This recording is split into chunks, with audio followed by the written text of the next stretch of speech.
good for you. Come on. We'll think of another place. Come with me. Let's have a smoke break. Nah, not just a normal break. It's smoke break. Smoke break. Smoke.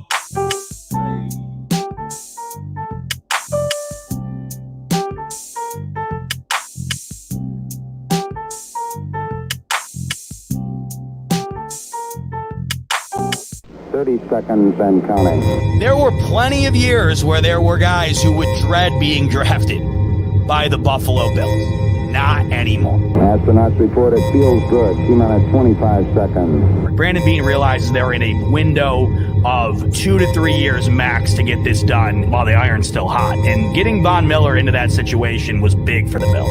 10, 9. Oh, baby. Ignition sequence start. 6, 5, 4, 3, 2, 1, 0.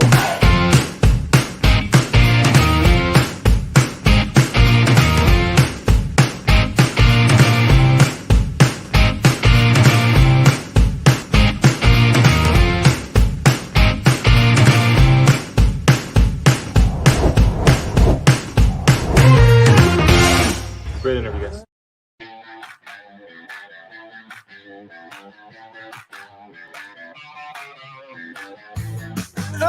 Oh, baby! What is up? Buffalo Fanatics. C-Bot here with you. Victory Monday night. Live on the Buffalo Fanatics YouTube channel. It can only mean one thing. It is the smoke break. So good to have you in, fresh off a Week 14 W. 4 consecutive wins for the Buffalo Bills back home on Sunday for a rematch against the New York Jets. It was ugly outside. It was ugly on the field, but it's a W nonetheless. The Bills improved to 10-3 on the year, their 4th consecutive double-digit victory season. It's a good time to be a Bills fan. Might not have felt all that great about the W yesterday, but the way things are shaping up in this league right now, you take them any way you can get them. 20-12, your final from Orchard Park yesterday. Bills get it done in the rematch against those New York Jets. And you have to wonder how the New York Jets fans are feeling today. They were a year ahead of schedule, you would think, right? You would ask any Jets fan right now, I'm sure, and we're about to in a second, but you would ask any Jets fan how they feel about this season. I think the majority of them would tell you that they did not think the Jets would get off to the start that they did this season. They did not think that at this point in the season, the Jets would still be clinging on to a playoff spot, yet they are. But those chances of getting into the postseason for these New York Jets are dwindling by the week. They've been hanging in there. They've been close. They've been losing a couple of one-score games, and you blink, and all of a sudden the whole playoff picture could be turned on its head very soon here. The Jets could soon be out. The Patriots could soon be in, and we'll get into those Miami Dolphins too as well throughout the show here. They're very close to being out as well. Oh, I thought they were the best team in the AFC for a while, so we were told, but I think we found out last night that is certainly not the case. Let's jump right into this one, though. Bills-Jets, 20-12, your final yesterday out in Orchard Park. And I had mentioned to you that we got to get the perspective of a Jets fan today because, listen, that game, it could have gone either way. It was hard fought. The weather was brutal, a defensive battle. The offenses on both sides just could not seem to get anything going. But ultimately, it just seemed like the Josh Allen difference, right? The difference between Josh Allen and Mike White, that wound up being the marginal difference in this game that wound up getting it done. But let's talk from the Jets perspective. And with that, I bring in my main man, Richie, from New York Jets Media. Richie, welcome to the smoke break. I'm sorry it's under these circumstances, but I said to you when I had you, or when I was on the AFC roundtable, what was it, 3 months ago now? It feels like it was yesterday. I don't know how long ago it was. But I said to you, I got to get you on before or after a Jets game. I didn't get you on the last time when you could have gloated. I know you invited me on for that too, but unfortunately I wasn't able to come on. So it kind of stinks that I'm on here after you guys beat us instead of the other way around. But of course, man, it's a pleasure to be on here. What's good, Bills Mafia? Hope you guys are having a fantastic Victory Monday. And I'm excited to break it all down with you, my man. Thanks for having me on. So like I said, Richie, New York Jets Media, he's co-host of the AFC East roundtable. I'm sure many of you guys in here are familiar with that. It's Richie, it's TD, it's Master at Work, it's my main man, Dan Mitchell. Those guys do a terrific job over there. If you're not aware of their show, which I'm sure you all are, but the off chance you're not, make sure to check them out each week. They do a great job. All right, Richie, let's dive into it. First of all, look, I know the Bills got it done yesterday. It feels good to get the victory. I'll never complain with double digits, no matter what the case is. We sit 10-3 today, and that, of course, comes from the victory over you guys yesterday, but it was ugly. 0-0 all the way until about 30 seconds before the half. You guys, and we were talking a little bit off air about this, but I want to get your thoughts more on the situation surrounding the Jets. I had felt last week, you guys played the Minnesota Vikings, a team that, we in the Bills here had lost in dramatic fashion to. We had lost an absolute heartbreaker to them. Jets fans could say the same. It just felt like the Jets were the better team on the field last week against Minnesota. Couldn't score in the end zone. They bring that loss into Buffalo, and once again, a one-score game where they could not seem to find the end zone again. What was your confidence level going into the game yesterday after that Vikings loss, and how much has it changed up until now after the result from yesterday's game? Yeah, so I actually had a lot of confidence heading into this game against the Bills simply because, we beat you guys once, so it kind of gave me confidence like, okay, we can actually compete with the Buffalo Bills, who are definitely the better team than us. We're trying to become that Bills team in the future where we're, winning the division year in and year out. And also the Jets, well, now it's not the case anymore, but we've never lost back-to-back games this season, and now it's done. So all season long, whenever we lost, we responded with the win. So I felt like this was going to be a good opportunity. And, that stems to Robert Saleh as the head coach for this team. They really have a sense of a new identity and a new mindset where when they lose, they take it personal, and they know that they're better than that. So I really felt like I didn't think it was going to be an easy task. I knew it was going to be in Buffalo. The elements was going to be a factor. The Buffalo Bills even though you guys did not have Von Miller, I know you guys had Milano back and Trey White back and Poyer back, who was not out there in week number 9. So I knew it was not going to be easy. And the key to beating you guys yesterday, from my perspective, was going to be the defense getting turnovers. And unfortunately, I think the defense played very well against you guys, but we're not able to force any turnovers like we did in week number 9, which is pretty much the difference of the game. And we also had just self-inflicting wounds. There's 3 plays in that game that just lost the Jets the game. And that's the Joe Flacco fumble, the CJ Mosley penalty, and the Michael Carter fumble. Those 3 plays were the reasons why the Jets lost. And if you're going up against a team like the Buffalo Bills, who are the better team and just an overall great squad on the road, you cannot have those type of plays, especially 3 of them pile up. You have to play a perfect game, and the Jets were not able to do that. It's a very good point. It's one that I was thinking of myself, just kind of reminiscing on the game throughout the day today.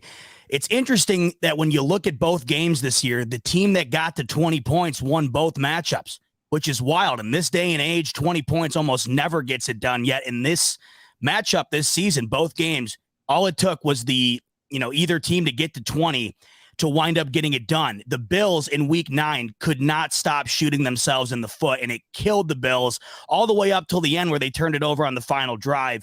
Like you had just mentioned, a handful of Jets errors yesterday really wound up flipping the game. The one that really stands out to me the most, and it's one I'm going to talk about throughout this show tonight, because to me, this was the game. It's CJ Mosley jumping offsides on a play that the Bills, and I'm not sure if you're familiar with this, but the Bills try and do that all the time, and it never works. The only guy throughout the league that I can imagine throughout my fanhood here that I've always seen it work with is like Aaron Rodgers. But for the Bills, it never seems to work.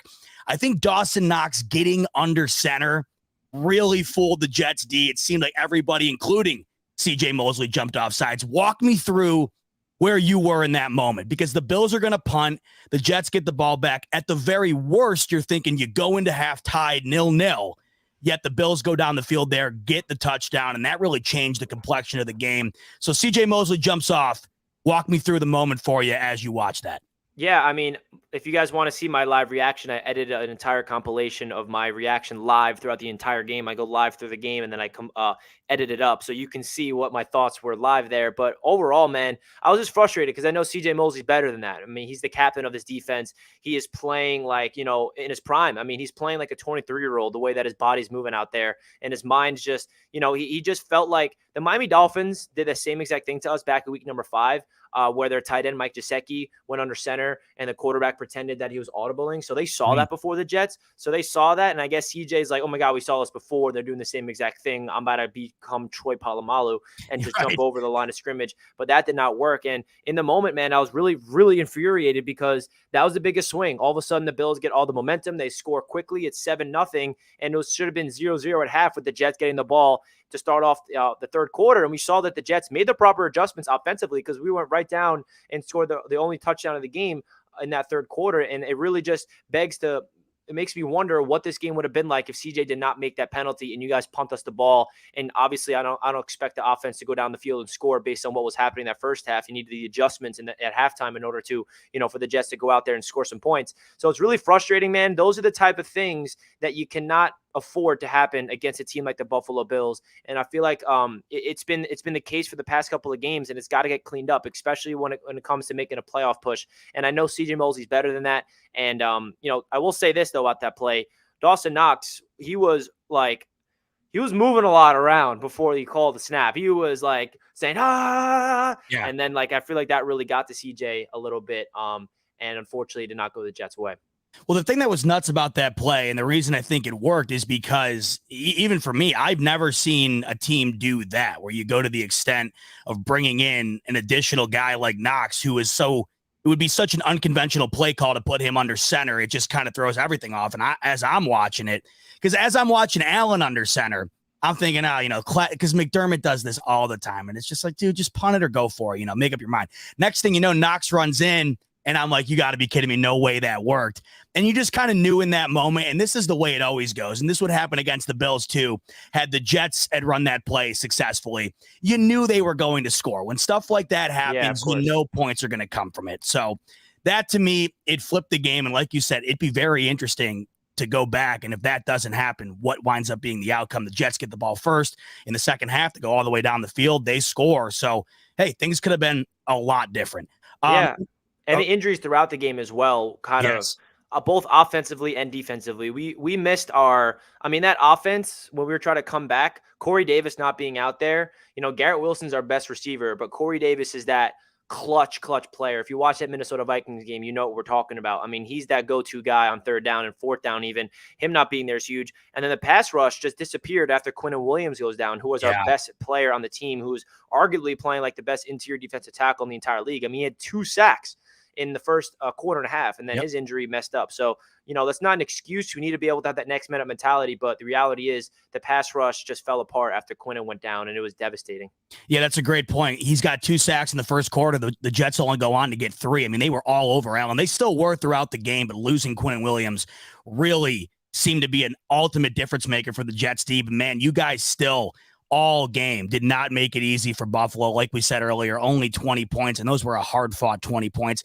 When I was on the AFC East roundtable with you not too long ago, and the Jets were on a roll, and I could tell, just from your perspective and listening to you talk, you were as shocked as anybody, and I think that probably goes throughout all of Jets fans. At that point, what were you guys, maybe 5-2, 4-2, something like that? And I had said to you, no matter what happens throughout the rest of the year here, as a Jets fan, man, you have got to be excited about the future. The draft you guys had, the defense, what Salah's been able to accomplish. But at that point, it was probably a bit easier to swallow that because you guys were on a roll. Now you're kind of hitting a bit of a roadblock here, and the road to the playoffs, it's not looking pretty. Yeah. As you sit here right now, what's your overall sentiment on this Jets team and your confidence moving forward heading into Week 15 against the team in Detroit, who I don't know if anybody in the league's playing better than them right now? Yeah, the Detroit Lions are not the Detroit Lions that we've grown accustomed to. They're red hot. They've won 5 of the last 6 games. Yep. But listen, man, the reality is I got a lot of faith in this team, and the one thing that I love about them is that they've proved that they can compete with anybody. They beat the Buffalo Bills once. We lose to you guys yesterday, which is a hard fought game. We went toe to toe with the Minnesota Vikings, who I think are not as good as advertised, but we should have won that game.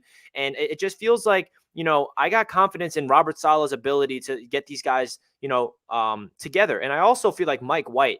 I mean, it's kind of crazy when you look at this Jets team from an outside looking in. We've had 3 different quarterbacks. We had Joe Flacco start in the first 3 games. We have Zach Wilson come out there, not play good football, still winning with him. But they said, you know what, Zach Wilson, you're not taking accountability.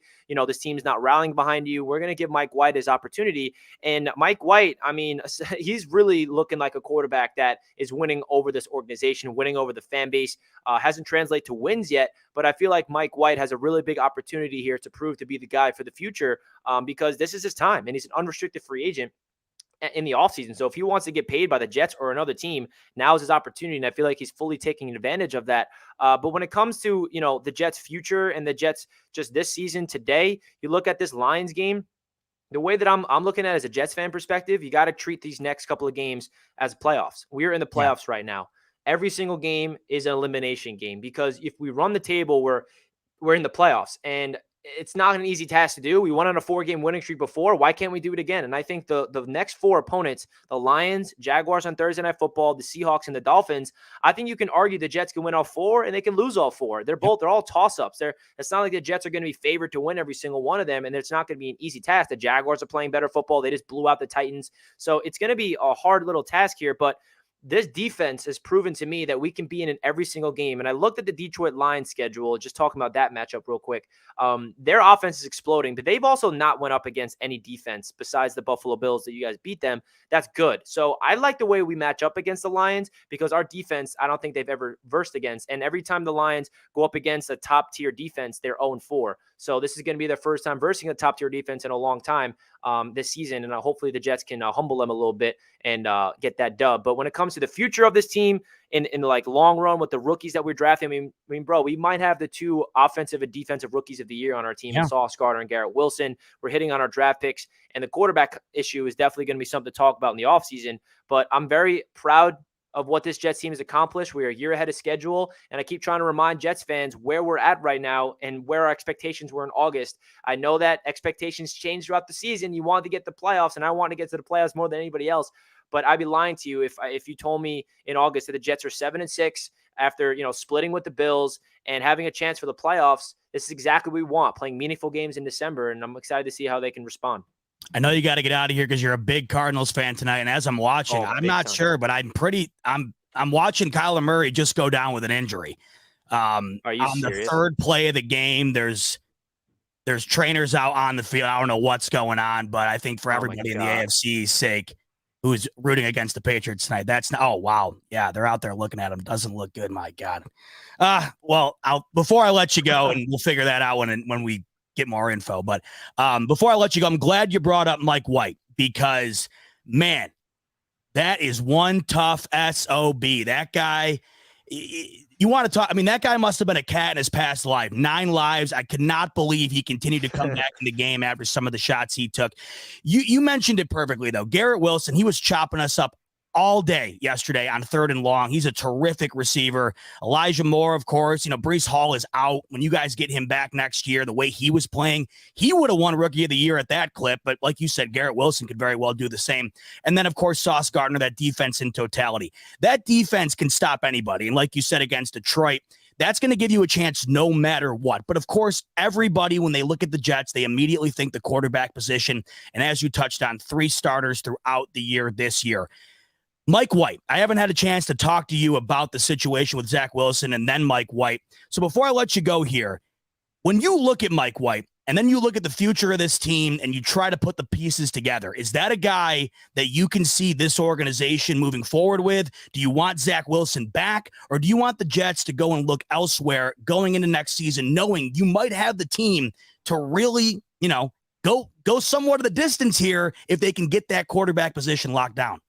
I really am a huge fan of Mike White. Even last year, I was at that Mike White game against the Cincinnati Bengals, and we were all, and going into that game, that was his first career start. And I remember at the tailgate, we're all like, oh, Mike White's playing, like expecting to lose against the Bengals, like having a loser mentality, like, all right, here we go, guys, Mike White, let's have a fun day. And then we're leaving the stadium like, Mike White, like what? Who is this guy? And then after that game, man, and then you talk about this season, the whole quarterback controversy, Mike White just has a feeling to him, man. Not only is his toughness and his play style, but this team plays for him. You can tell that this locker room really envies Mike White, and he just has a natural leadership ability that I really gravitate towards, and I feel like he embodies what it means to be a New York Jets quarterback in today's league, just being able to take the hits, standing tall in the pocket, because if you want to compare him to Zach Wilson in terms of game play style, Zach Wilson does not stand tall in the pocket and let it rip, because if you remember that first hit that Mike White took from, I think, Ed Oliver, I believe, before he got out of the game completely, he lasered that ball to Elijah Moore for like a 20-plus yard completion after getting destroyed by Ed Oliver. And then he gets down and injured. Joe Flacco comes in. Flacco does nothing. Mike White subs back in on 3rd and 10, completes on 3rd and 10 for the first down. Like, those are the sequences that, to me, it's like, wow. Mike White has some special tangibles here that can really make this team special for the future if they can protect him, because the reality is the offensive line was not protecting him, and the Buffalo Bills defensive front was after him all game long, which is a big reason why you guys beat us. But Mike White, I've been very impressed with him. His clutch ability against the Minnesota Vikings was very awesome to see. And he just has a feel to him that he also is able to process things quickly in his mind, something that Zach Wilson struggles with, which is why he's on the bench right now. He looks at his first, second, third read like it's nothing, where Zach Wilson just force feeds the ball to the number one guy, and that's a detriment to the offense. You got to be able to spread the ball around. There's a lot of weapons on this offense, and what Mike White brings to this Jets offense is it reminds us Jets fans, like, holy crap, we actually have a lot of good players in this offense that needs the ball. We have Garrett Wilson. We have Zonovan Bam Knight, who's an unrestricted free agent that we got at a draft. Man.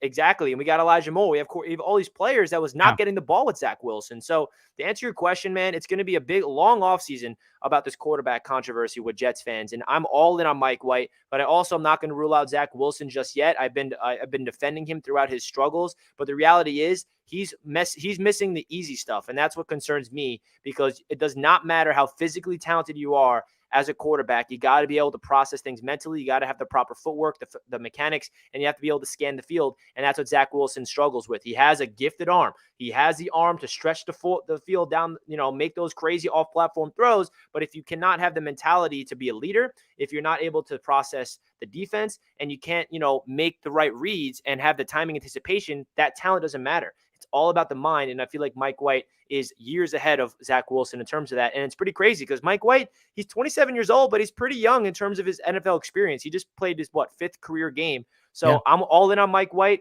If he's the franchise quarterback, sign me up. But there's also another conversation to have about maybe there's another quarterback in free agency or something that they'll bring in, like a Jimmy G or I don't know who else, Derek Carr or Lamar Jackson. I don't even want to talk about that right now. That's a whole other hypothetical. But all in all, man, it's unfortunate that we're talking about a quarterback controversy with the Jets, because I'm just so sick of it. I just want a franchise quarterback already, my man. But if it's Mike White, sign me the hell up, because he has definitely proven to be a guy that I think this Jets team can win with for a long time.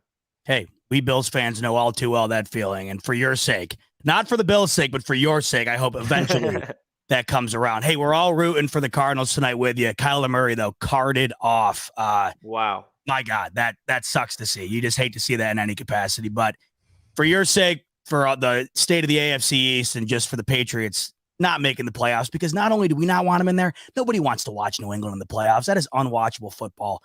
We're rooting for the Cardinals with you tonight. Who's their backup again?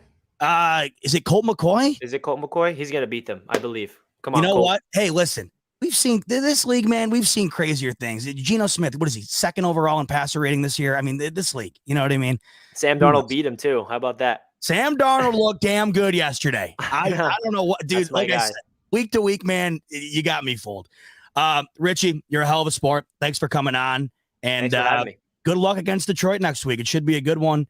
Thank you. Like you said, a tougher task for Detroit than they've had recently, so it'll be interesting to see them against. And I'll be rooting for Buffalo on Saturday night, because with the Dolphins L and the Jets win, we are ahead of them. So Let's go. How Bills, about I it? Well, guess. hey, get your Josh Allen jersey from the dry cleaners and make sure to wear it with pride. All right, brother. Thanks for All right, guys. stopping by. Bills Mafia, I appreciate all the support that you guys have on my channel. You guys really show a lot of love to Jets media a lot, and it means a lot to me. Good luck, Z-Bot. You host a great show, and I'll catch you next time, my man. Thanks for having me Much on. love, Richie. We'll talk soon, my man.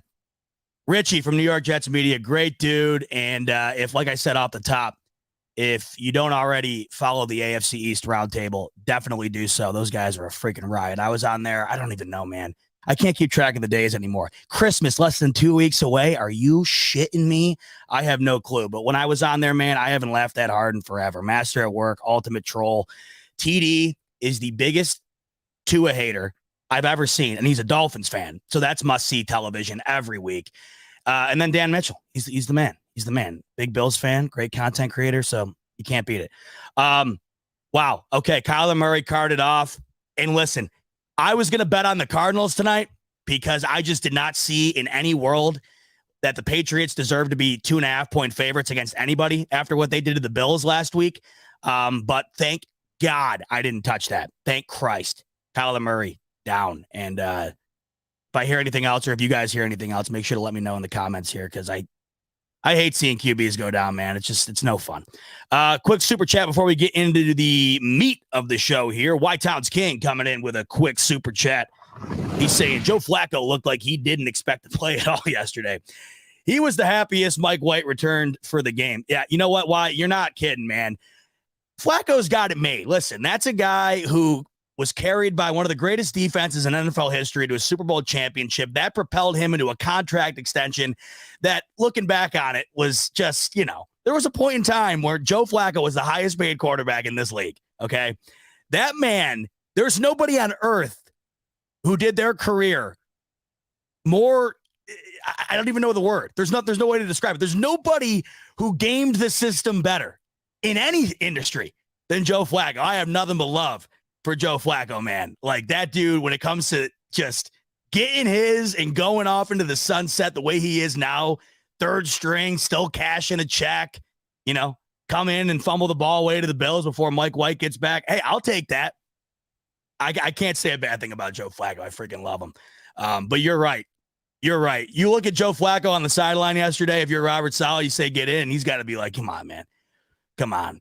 I'm just here to cash a check and that's about it. But the funny thing is with Joe Flacco, the fact that he's still in this league just goes to show you how much that guy really loves football. That's always cool to see.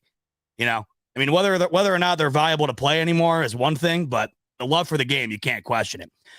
All right. Hey, once again, shout out to Richie over at New York Jets Media for stopping by. I wanted to get a quick perspective on the Jets situation because, hey, look, we've been in that situation where you're either a quarterback away. I mean, you remember when we broke the drought and the situation we had going on. It was Tyrod Taylor and a whole lot of nothing on offense with, a Sean McDermott-led defense that was really carrying this Bills team. And we just know what that's like, right? And the Jets were definitely ahead of schedule this year. I don't think anybody would have anticipated going into week 15 that they would hold a playoff spot. I don't know if anybody would have anticipated that they would have held a playoff spot at any point at all this season. So to listen to their perspective is interesting because their team is damn good when it plays up to its potential. They've been riddled with injuries and they can't get the quarterback situation locked down. Like Richie said, 3 quarterbacks have started throughout the season this year. They're on to Mike White now. And look at Mike White. Could he turn into Tom Brady? Maybe. But it's never a good situation when you have no clue at the end of the year who your starting quarterback is going into the future. We know that all too well. This defense, though, they're no joke. They gave the Bills everything they could handle yesterday. And that ultimately is why that game ended with the score that it did, 20-12. 2 of the best defenses in the AFC, really in the whole league, went at it yesterday. The elements certainly didn't help when it came to putting points on the board. But like I said at the top of the show, it was the Josh Allen difference I felt when it came to this game. Because both defenses are elite. Both defenses showed up and they balled out.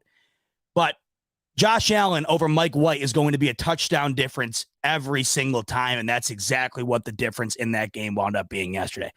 As you can see, just to get this out of the way, a little bit of a different setup here tonight, not at my usual studio. And that's because I'm out of there. Like I told you a couple of weeks ago, I'm moving the first week of January. So this is my makeshift spot back at the parents' house until I move down to Stamford, Connecticut, the first week of January. So this is the setup you'll be seeing for the next couple of weeks. Got my Funkos back there. Got my limited edition Bills wine, my Josh's Jacks. I got a little bit of everything back here. But listen, this is just makeshift for now. I got something special in store for all of us, myself, and all those who tune in every week at the new place. The studio is going to be killer. I also have a new partnership that I'm excited to be announcing very soon here that's going to help me really pimp the hell out of the new studio. And I'm going to be doing some giveaways with them and a lot of cool stuff. Super stoked about that.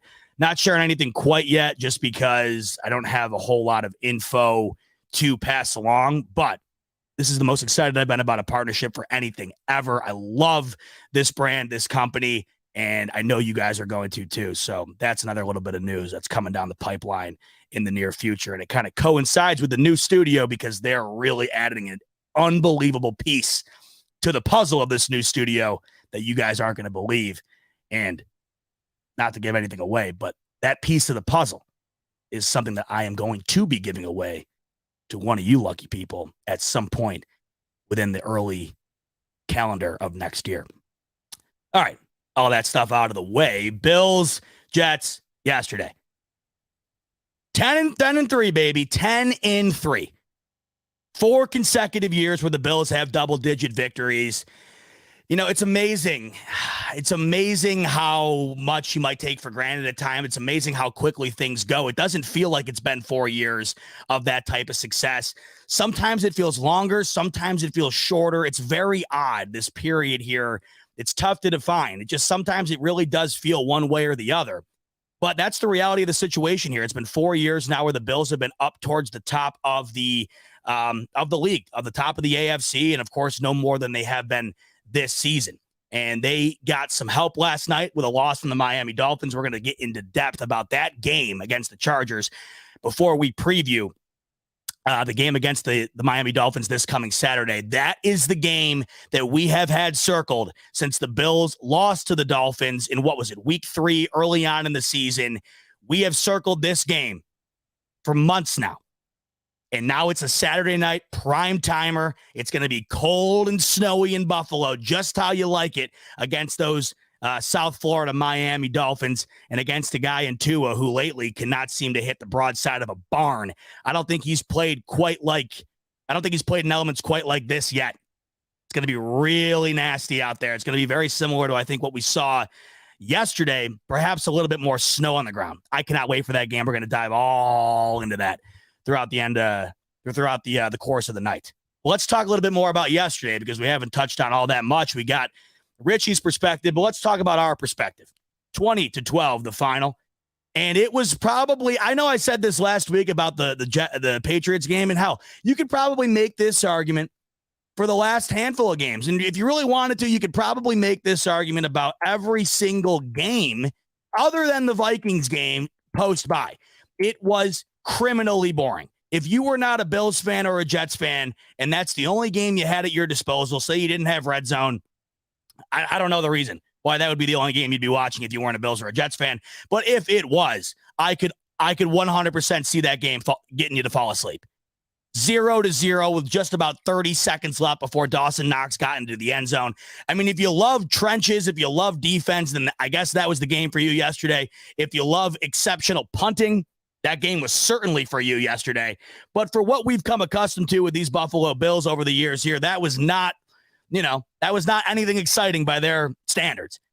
And, the Jets have been putting up points in certain games this year, I guess you could say, not against the Bills and that caliber of defense, but we knew what we were going to expect yesterday. When I saw the Bills were 10-point favorites yesterday, to me, I would never bet against the Bills ever. And I never even bet for the Bills either. My golden rule usually is to just avoid betting on the Bills game in general, unless I am like over the moon confident about, a game. I think the one game I bet this year on Buffalo was the Chiefs game. I just felt super confident about it. But other than that, I don't touch it. But if I had to yesterday, I would have 100% bet on the Jets plus 10. this game, it was primed to be exactly what you saw yesterday. You have two of the best defenses in the league. The weather was absolutely horrendous. The Jets can't score. And when they do, it's usually methodical and it's very ugly when they get down the field.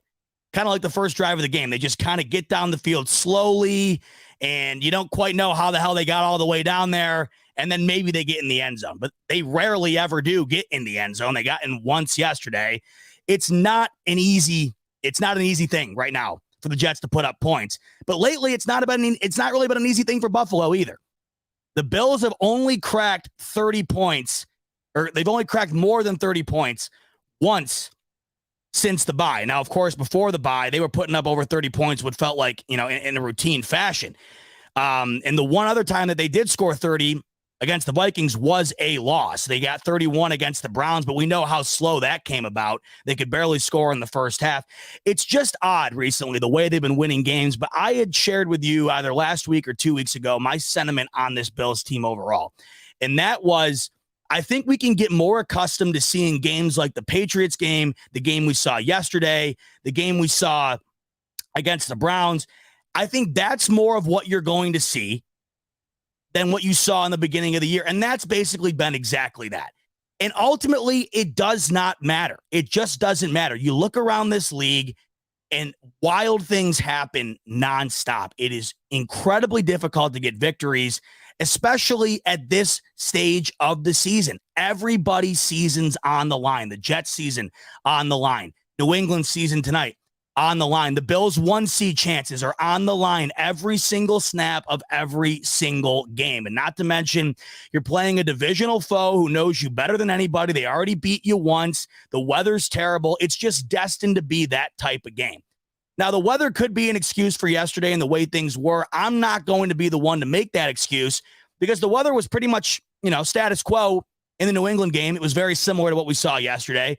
The weather was non-existent, right, in a dome against the Lions, and we got similar play to what we saw yesterday from the offensive side of things. The first half against the Browns, weather wasn't a problem. There was nothing to be found until they got things going later on in the game.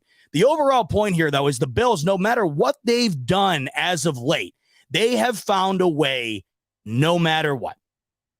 Whether it be right before the half where they are seemingly the best team in the NFL when it comes to putting up points, or right before the end of the game. I don't know what it is about this team, and I see my main man Revin here chatting with all of you, and I bring him up because this is a conversation we've had a few times. I don't know what it is about this Bills team and Josh Allen and Ken Dorsey and this offense, but when they are in a crunch time scenario, whether it's right before the half, right before the end of the game, they might not score every time, but they are sure as hell going to be in a situation to be able to score every single time. I forget the exact graphic and stat they put up yesterday, but I'm almost positive that yesterday, going into that last 2 minutes to break the tie, 7-0 going into the half, the Bills had scored 55 points in the final 2 minutes going into that. So now that would be what, 62? This team is on a whole other level when it comes to absolutely, being against the clock, needing to put up points. And you can't, you look at the way these games play out, and they just find a way in situations where it matters most. Like we talked about with Richie a little bit ago when he was on. You're tied, right? 0-0. You got to get a play that winds up taking you over the top. We're so used to McDermott trying to run that BS fake, right? Get up to the line, try to get you off sides. The creativity there, whether that was Dorsey, McDermott, a combination of both, I'm not sure. That to me, though, that was the play of the game. I cannot stress enough how big that play was, and that was a part of that crunch time final 2-minute drive. The Bills do not score at all in the first half if they don't get C.J. Mosley and the Jets defense to jump off sides. They just don't score. They punt the ball there. No way the Jets are going to go down and score. So you got me convinced that you go into the half yesterday tied at 0-0. But that play swung the momentum. You can see Isaiah McKenzie on the side of the screen. He's dancing like crazy. The whole team's going nuts. They put him back on the field. And the last thing you want to do when you're an opponent playing against Josh Allen and the Buffalo Bills is give them an additional chance when you already had them backed up against the wall and are getting them off the field. They are going to burn you on that 99% of the time.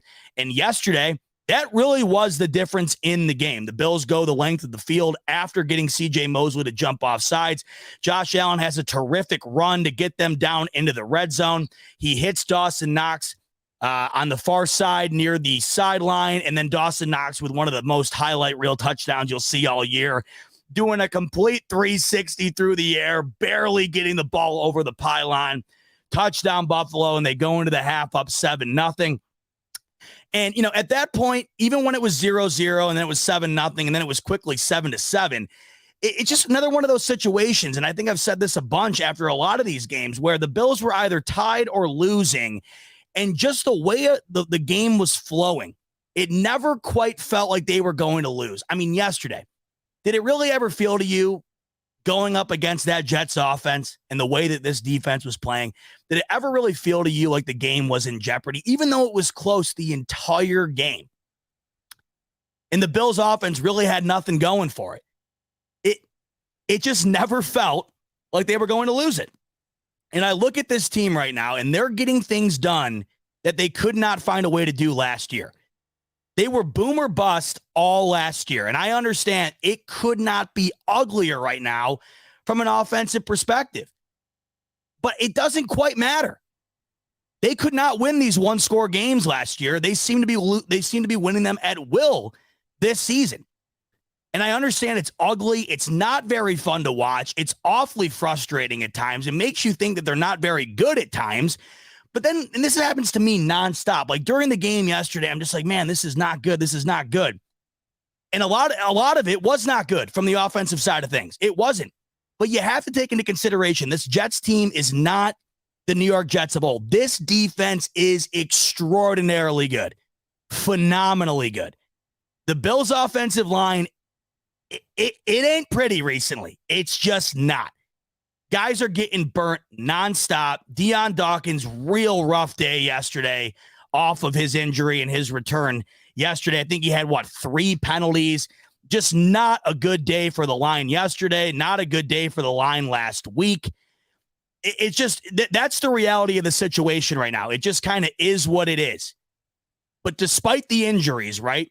We've had plenty of them, especially on the defensive side of things. Despite the injuries, despite the inept offensive line play at times, despite the fact that this defense has gone topsy-turvy at times from allowing incredible running games to incredible receiving games, the end result almost every time out of 13 games, the end result, 10 of those 13 games is a Bills victory. And you look at the way things are panning out right now, and I look across the rest of the league, the dominant play isn't really happening in the AFC. Go across the other conference. That's where I'm seeing most of the dominant play as of late. You might want to say the Chiefs. The Chiefs were up 27-0 yesterday, and they let maybe the worst offense in the league in the Denver Broncos come all the way back. And hell, if Russell Wilson doesn't get injured and Brett Rippon doesn't have to come in, who knows how that one ends? Chiefs let them all the way back in. The Bengals, they've been playing terrific, but nothing comes easy for them either. Nothing's coming easy for anybody in this AFC. Maybe a couple of weeks ago, you thought the Dolphins were the talk of the town, the cream of the crop, best team, not only in the AFC, maybe one of the best teams in the league. We've found out as of late here, when you put Tua and this offense on the road and this defense on the road, when you put them up against better opponents, like a Chargers offense who's back to being somewhat healthy, or like last week with the Miami Dolphins getting their teeth kicked in by the San Francisco 49ers, who are probably playing the best football in the entire league right now, or some of it. You're starting to realize a lot of these AFC teams, including the Buffalo Bills, are they're very close to earth. Whereas at times we have realized maybe at one time or another throughout this season that they were way above everybody else. People have made that argument about almost every one of these top teams in the AFC. They've made the argument for the Bengals, the Dolphins, the Bills earlier on in the year, the Chiefs for a long period of time throughout most recently here, the last several weeks. What I'm seeing is the reality of this league in the AFC. And that's nothing comes easy. This time of the year is a whole other ball game compared to any other point of the year. When you get into post-Thanksgiving, it is essentially playoff-style football every week. You got teams who are fighting for their lives, fighting for their contracts, their careers, playoff positioning. You got coaches coaching for their jobs. Everything changes. And not only do you have teams like the Jets fighting to get in, but then you got the rest of the conference fighting for positioning within the seeding. I mean, things are going to change dramatically. You just watch. They already have been. The way I see it right now, are the Bills playing sound, terrific, lights out football? No. But they're finding a way in a different style, it seems, almost every single week to get it done. And the two losses that they had post-bye, I know I've beat this horse to death, but it's worth repeating every time. Both those losses were so marginal, so close, and I swear to God, if you replayed them, the Bills win it. I don't know, 90 out of 100 times. That Vikings game, you replay the end of that game, the Bills win that game 99 times. The Vikings got the 1 out of 100 that just so happened to be that day. And we've seen what the Vikings are when you know, things don't go their way perfectly throughout, right? That game went perfectly for Minnesota at the end. 1 score loss to the Jets, 1 score loss to the Vikings, and ever since the Bills have won 4 straight, and not a single one of those games has been one that you'll really remember. I mean, really think about it. The only one of these past 4 games that I think will stick with me might be the Detroit game on Thanksgiving. The only reason is because it was on Thanksgiving, and it came all the way down to the last drive where Tyler Bass had to seal it for the Bills in the end. That unbelievable throw to Diggs to get us down there. That's why I'll remember that. In addition, I'll also remember that because as it stands right now, the Detroit Lions have won 5 of their last 6, with the only loss being against those Buffalo Bills. And let's be transparent and honest here. The Lions, they probably should have won that game. I know damn well they think they should have. And if you go back and watch that game, that was a hell of a win for the Bills. And I keep tweeting this out every week. When I watch the Lions just destroy a team, I say, man, I'm telling you what, every single week since that game, that win looks better and better and better. And I'll get replies saying, yeah, but that Vikings loss looks worse and worse and worse. Welcome to the NFL. You were supposed to probably lose that Lions game and you won it. And you were supposed to definitely win that Vikings game and you lost it. To me, that's a wash. That's a wash. 10-3. And right now in an AFC conference that we thought, you know, was the surefire better conference. I'm not so sure today, really. But nonetheless, in the conference that we thought was the, you know, the toast of the town, the best in the league, your Buffalo Bills sit right on top going into week 15. With every single remaining game more than winnable. They'll be favored in every one. Potentially not the Bengals game. We'll see how things go. But they're still, despite the way they look, one of the best teams in this league.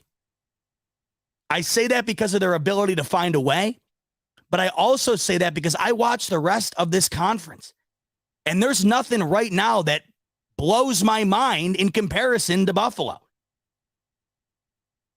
I want to say the Chiefs, but after yesterday's collapse, I'm not so sure. And we've seen the Chiefs have their struggles just like the Bills have. I'm kind of getting to the point now where the rest of this regular season to me just really does not matter. The only reason, I mean, of course it matters in regard to the seeding. I think a bye week for this Bills team in the playoffs would just be so big. It would be huge with the, you know, with the injuries that they have, the ability to be able to play at home throughout the course of the playoffs. It would be massive. When I say it doesn't quite matter to me, I'm talking from the perspective of trying to find the identity of this Bills team. I don't think I'm going to learn anything new about this Bills team over these final 4 games. I'm just not. We saw the sample size we saw before the bye. We've seen what we've seen post-bye. I've seen the Bills absolutely dismantle and destroy teams. I've seen the Bills fight tooth and nail to get every single point on the scoreboard and still find a way to win both games. We're not going to learn anything new. I really don't think. Whether they, run the table, lose one or two of them, I'm not entirely sure how it's going to pan out. To me, though, it's just getting to the point now where what we've seen from this Bills team just get me to the playoffs. You remember last season. You remember last season with this Bills team. There were points throughout the season last year when you're sitting at 7-6 or whatever it was, and you're saying to yourself, man, where's this team from last year? Where's the AFC Championship team? And then we get into the playoffs, and they absolutely backhand New England in a way we've never seen before, maybe we'll never see again. And then they go and play one of the best offensive performances in the history of the game against the Chiefs and just come up a little bit short in the 13 seconds there. Another situation you'll never see again. So we just don't know. We have no idea. The playoffs is going to be a whole different animal. But all I know is ugly, really exciting, a little bit in the middle. This Bills team is just finding a way every single week. Now, how did they find their way this past week on Sunday against the Jets? It's this defense. Let's talk about it. You might have thought with the injury to Von Miller that this Bills team might falter a bit on the defensive line or maybe on the defensive side of things in general. Von Miller, he might not be making a play every snap. We know this. That's not why the Bills got him. And maybe before the injury, you were saying to yourself, Von Miller isn't dominating the way we thought he would. But we all know that Von Miller was brought onto this team to make a difference in those one or two plays that you might not think of down the line, but in the middle of that game, you better believe that was all the difference. I circle back to the Chiefs game. Von Miller ended that final drive for the Chiefs that wound up being intercepted by the Bills D from Patrick Mahomes' throw. Von Miller all over Mahomes on that final drive. The reason the Bills went out and got Von Miller was for the little things, the final plays, and ultimately the playoffs. That's not going to happen now. We get that. But what have I been preaching all year long about the addition to Von Miller and what it's done for this team? I've barely ever referenced the play of him. I've barely ever referenced how much of a factor he's been to this team based on his play.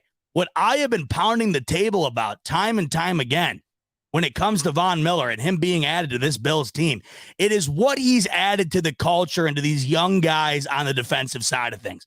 I cannot overstate enough about how much of an impact I think he has had on the younger personnel on the defensive side of the ball, especially on the line in which Von Miller plays. And I had felt if that was going to be, I had felt that if Von Miller truly had that impact that I thought that he was making on this D-line, that it would carry over in this current situation where he's not available to play. Yesterday, you saw it on full display. Was that not the best game that Greg Rousseau has ever played? And this might be the best year he's ever had. A.J. Epinesa all over the place yesterday. Great game from him. Locked down by that D-line yesterday. In particular, though, Greg Rousseau, who seems to be like the disciple for Von Miller, that's the way I've kind of seen things. I mean, look at him. Von Miller, freak athlete. Groot, freak athlete.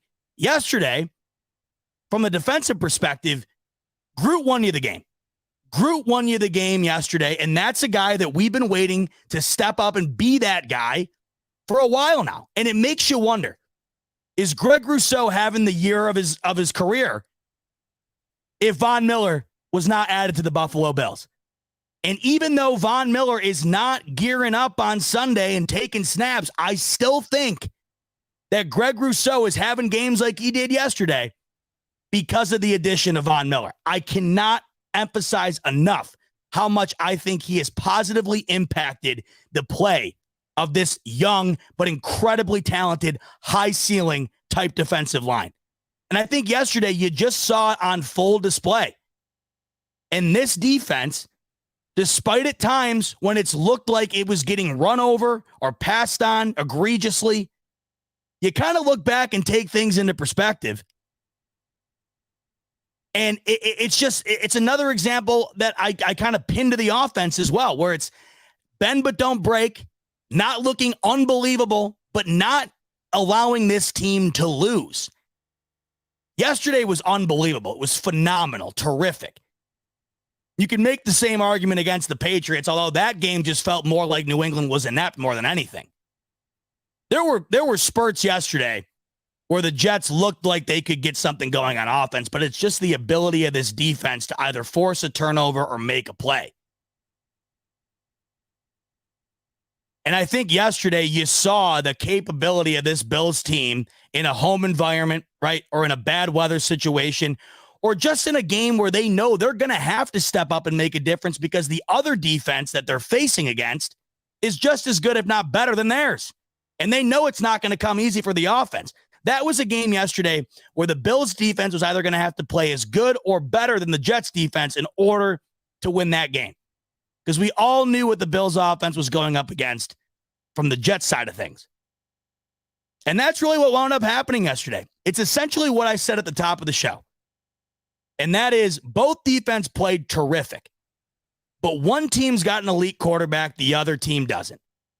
And even though Josh Allen's game yesterday was pretty pedestrian, nothing spectacular, having him on the field compared to Mike White, like I said, that's a touchdown difference minimum any day of the week. That was the exact difference yesterday. This defense, though, you truly can't say enough about how terrific they played. And even though there were times, and I noticed this throughout, and this is happening all the time, and it just makes me want to put my fist through the wall nonstop, but the 3rd and long conversions that they allow, that is very frustrating. This comes back to the bend but don't break mentality that I keep harping on, though. Like, they'll do that, and you just want to absolutely rip the TV off the wall. But then they'll find a way to correct it, whether it's a turnover or a sack, knocking them out of scoring position. They just always seem to right their own wrongs. And then, it's even games where you didn't think that they had the best day. I know Ed Oliver had a terrific day against the Lions, but maybe you look back on that game and say, Amon-Ra St. Brown went off and, they still put up 25 and were in position to win that game. Look what the Lions have been doing to everybody else. Look what the Lions have been doing to this whole league recently. I can't believe I'm saying this. But you go back and look at that game and you kind of think to yourself, was that the best performance from the D? I don't know. I know Ed Oliver played great, but maybe, it wasn't anything special. And then you get a little bit more perspective here and you're like, well, it's right back to my point. It was damn good enough to get it done, right? The safety, just there's little things that don't make sense maybe at the time, but you look back and you're like, well, that was all the difference. And that right now, going into the playoffs on offense and defense is what winds up winning you the championship. It's one or two plays that wind up being the ultimate difference. We know that firsthand.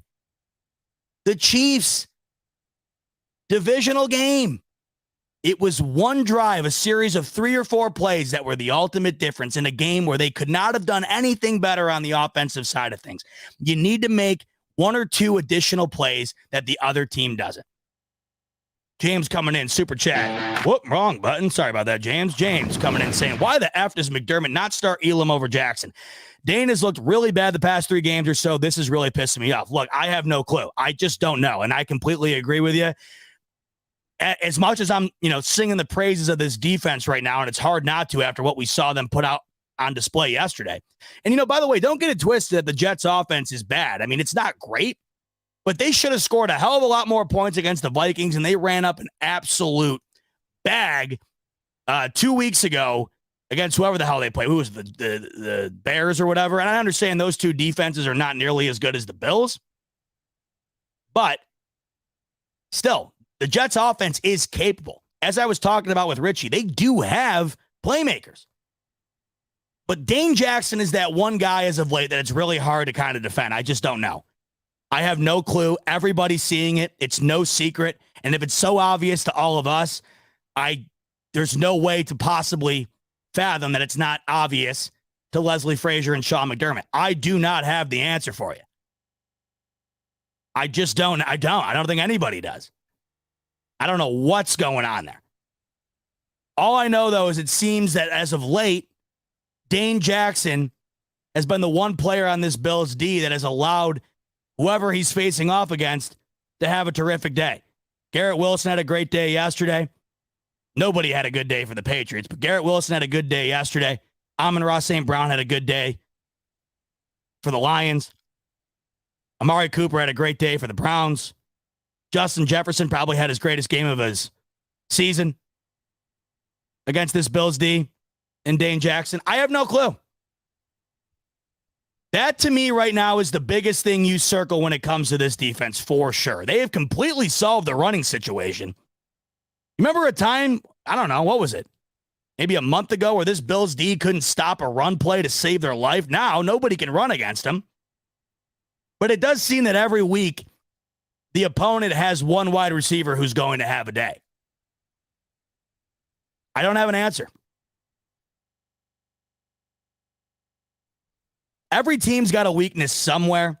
It's really hard to find one with this Bills D at times. That's certainly the weakness right now. And you got to think, looking back at a couple of these games, it did hurt them, in particular the Vikings game. But you know what? With that said, is anybody stopping Justin Jefferson? No. He had 223 yards yesterday. Justin Jefferson did.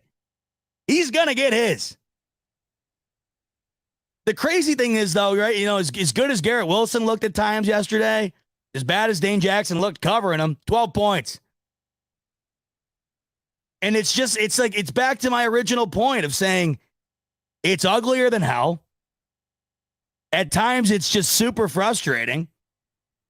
But they bend and don't break and find a way. It's awfully weird in hindsight.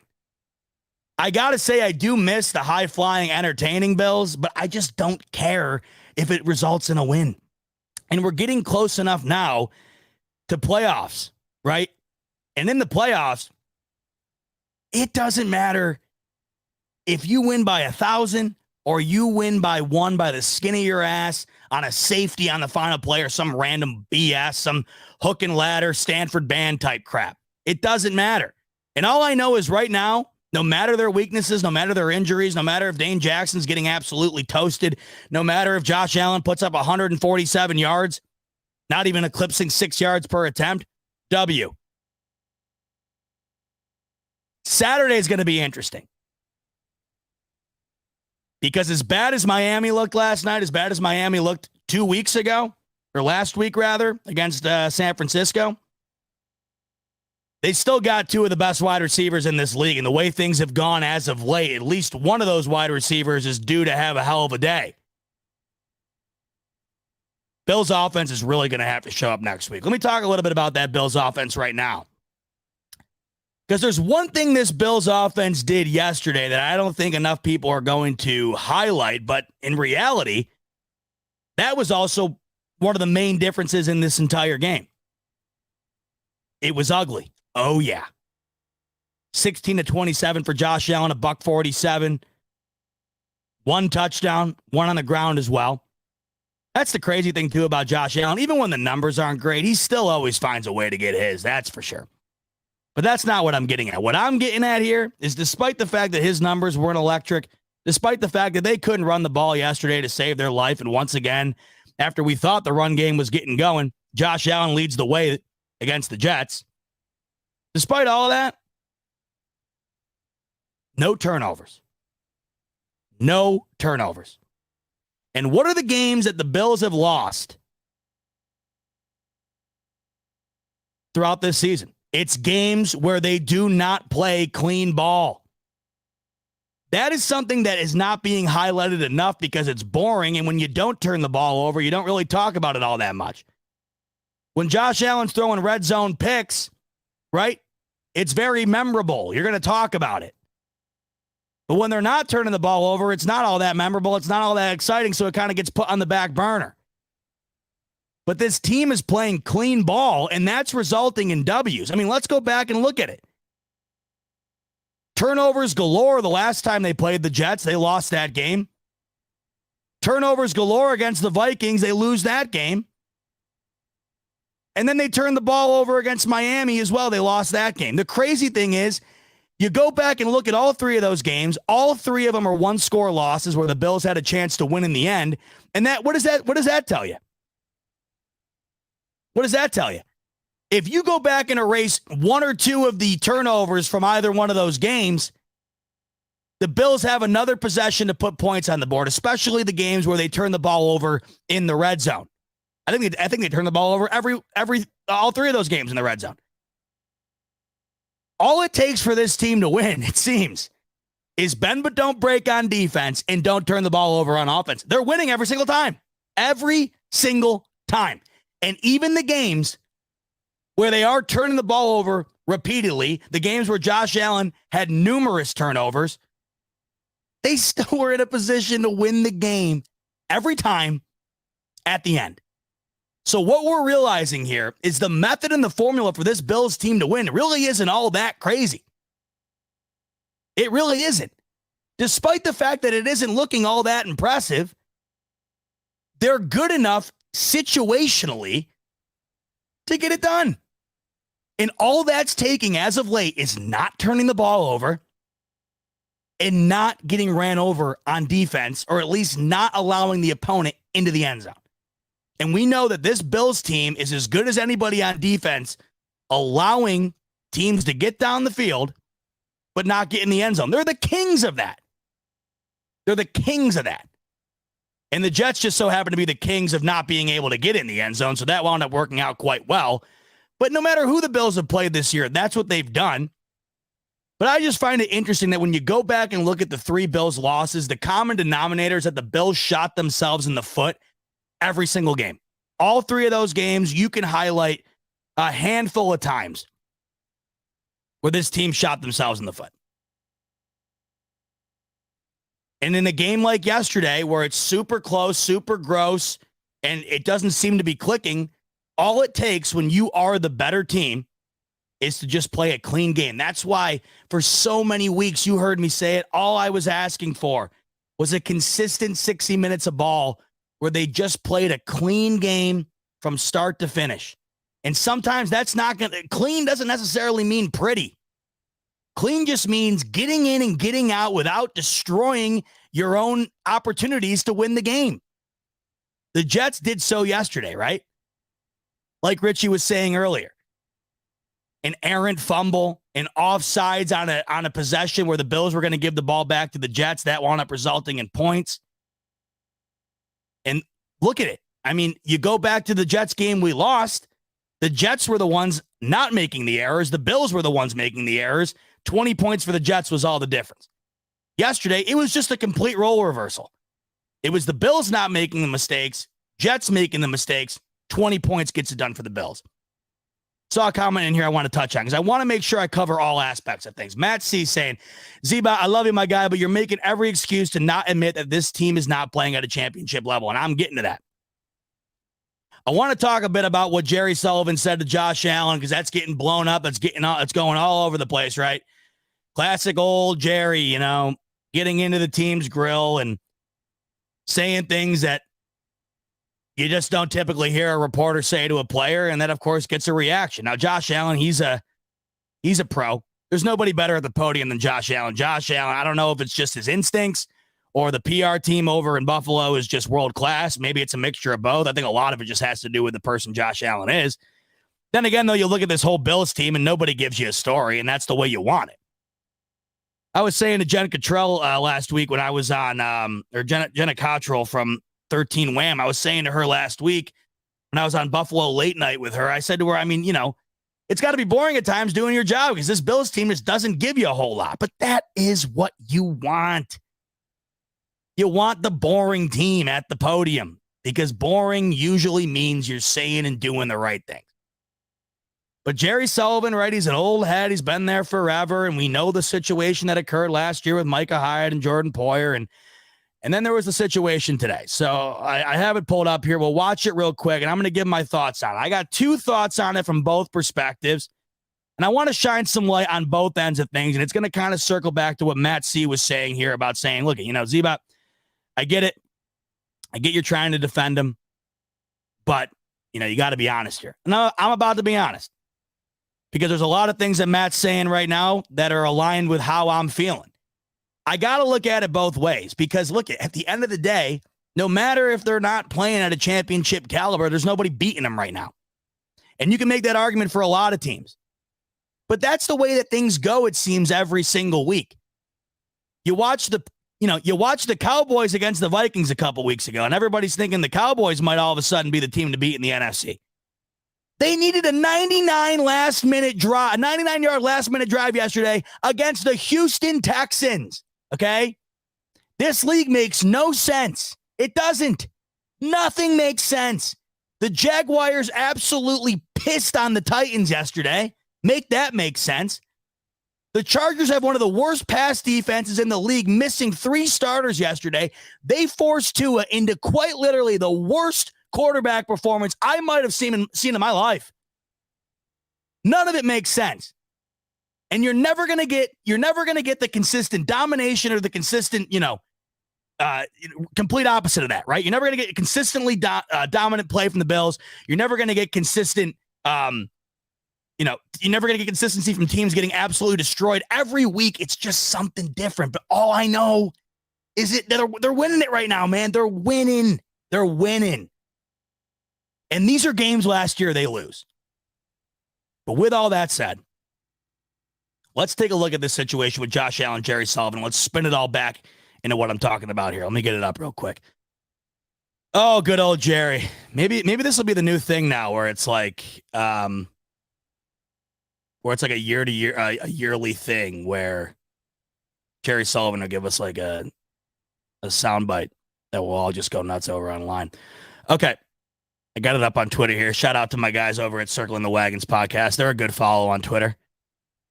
I love Bills Mafia Twitter so much. I have so much fun on there. Anyway, here it is. We'll listen to it a few times because it's a quick one. So, Josh Allen, Jerry Sullivan. Here we go.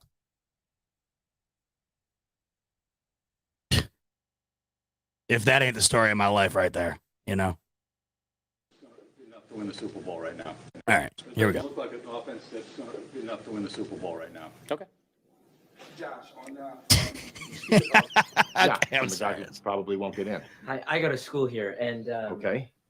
I didn't even know that they edited that. That's great. They added the scene from Old School. Enough to win the Super Bowl right now. This is going off the rails. Let me just talk you through it because I didn't know this was a comedy skit. Although, shout out the boys at Circling the Wagons podcast because that's funny. Got that scene from Old School there. I love that. All right, whatever. Let me just talk you through it.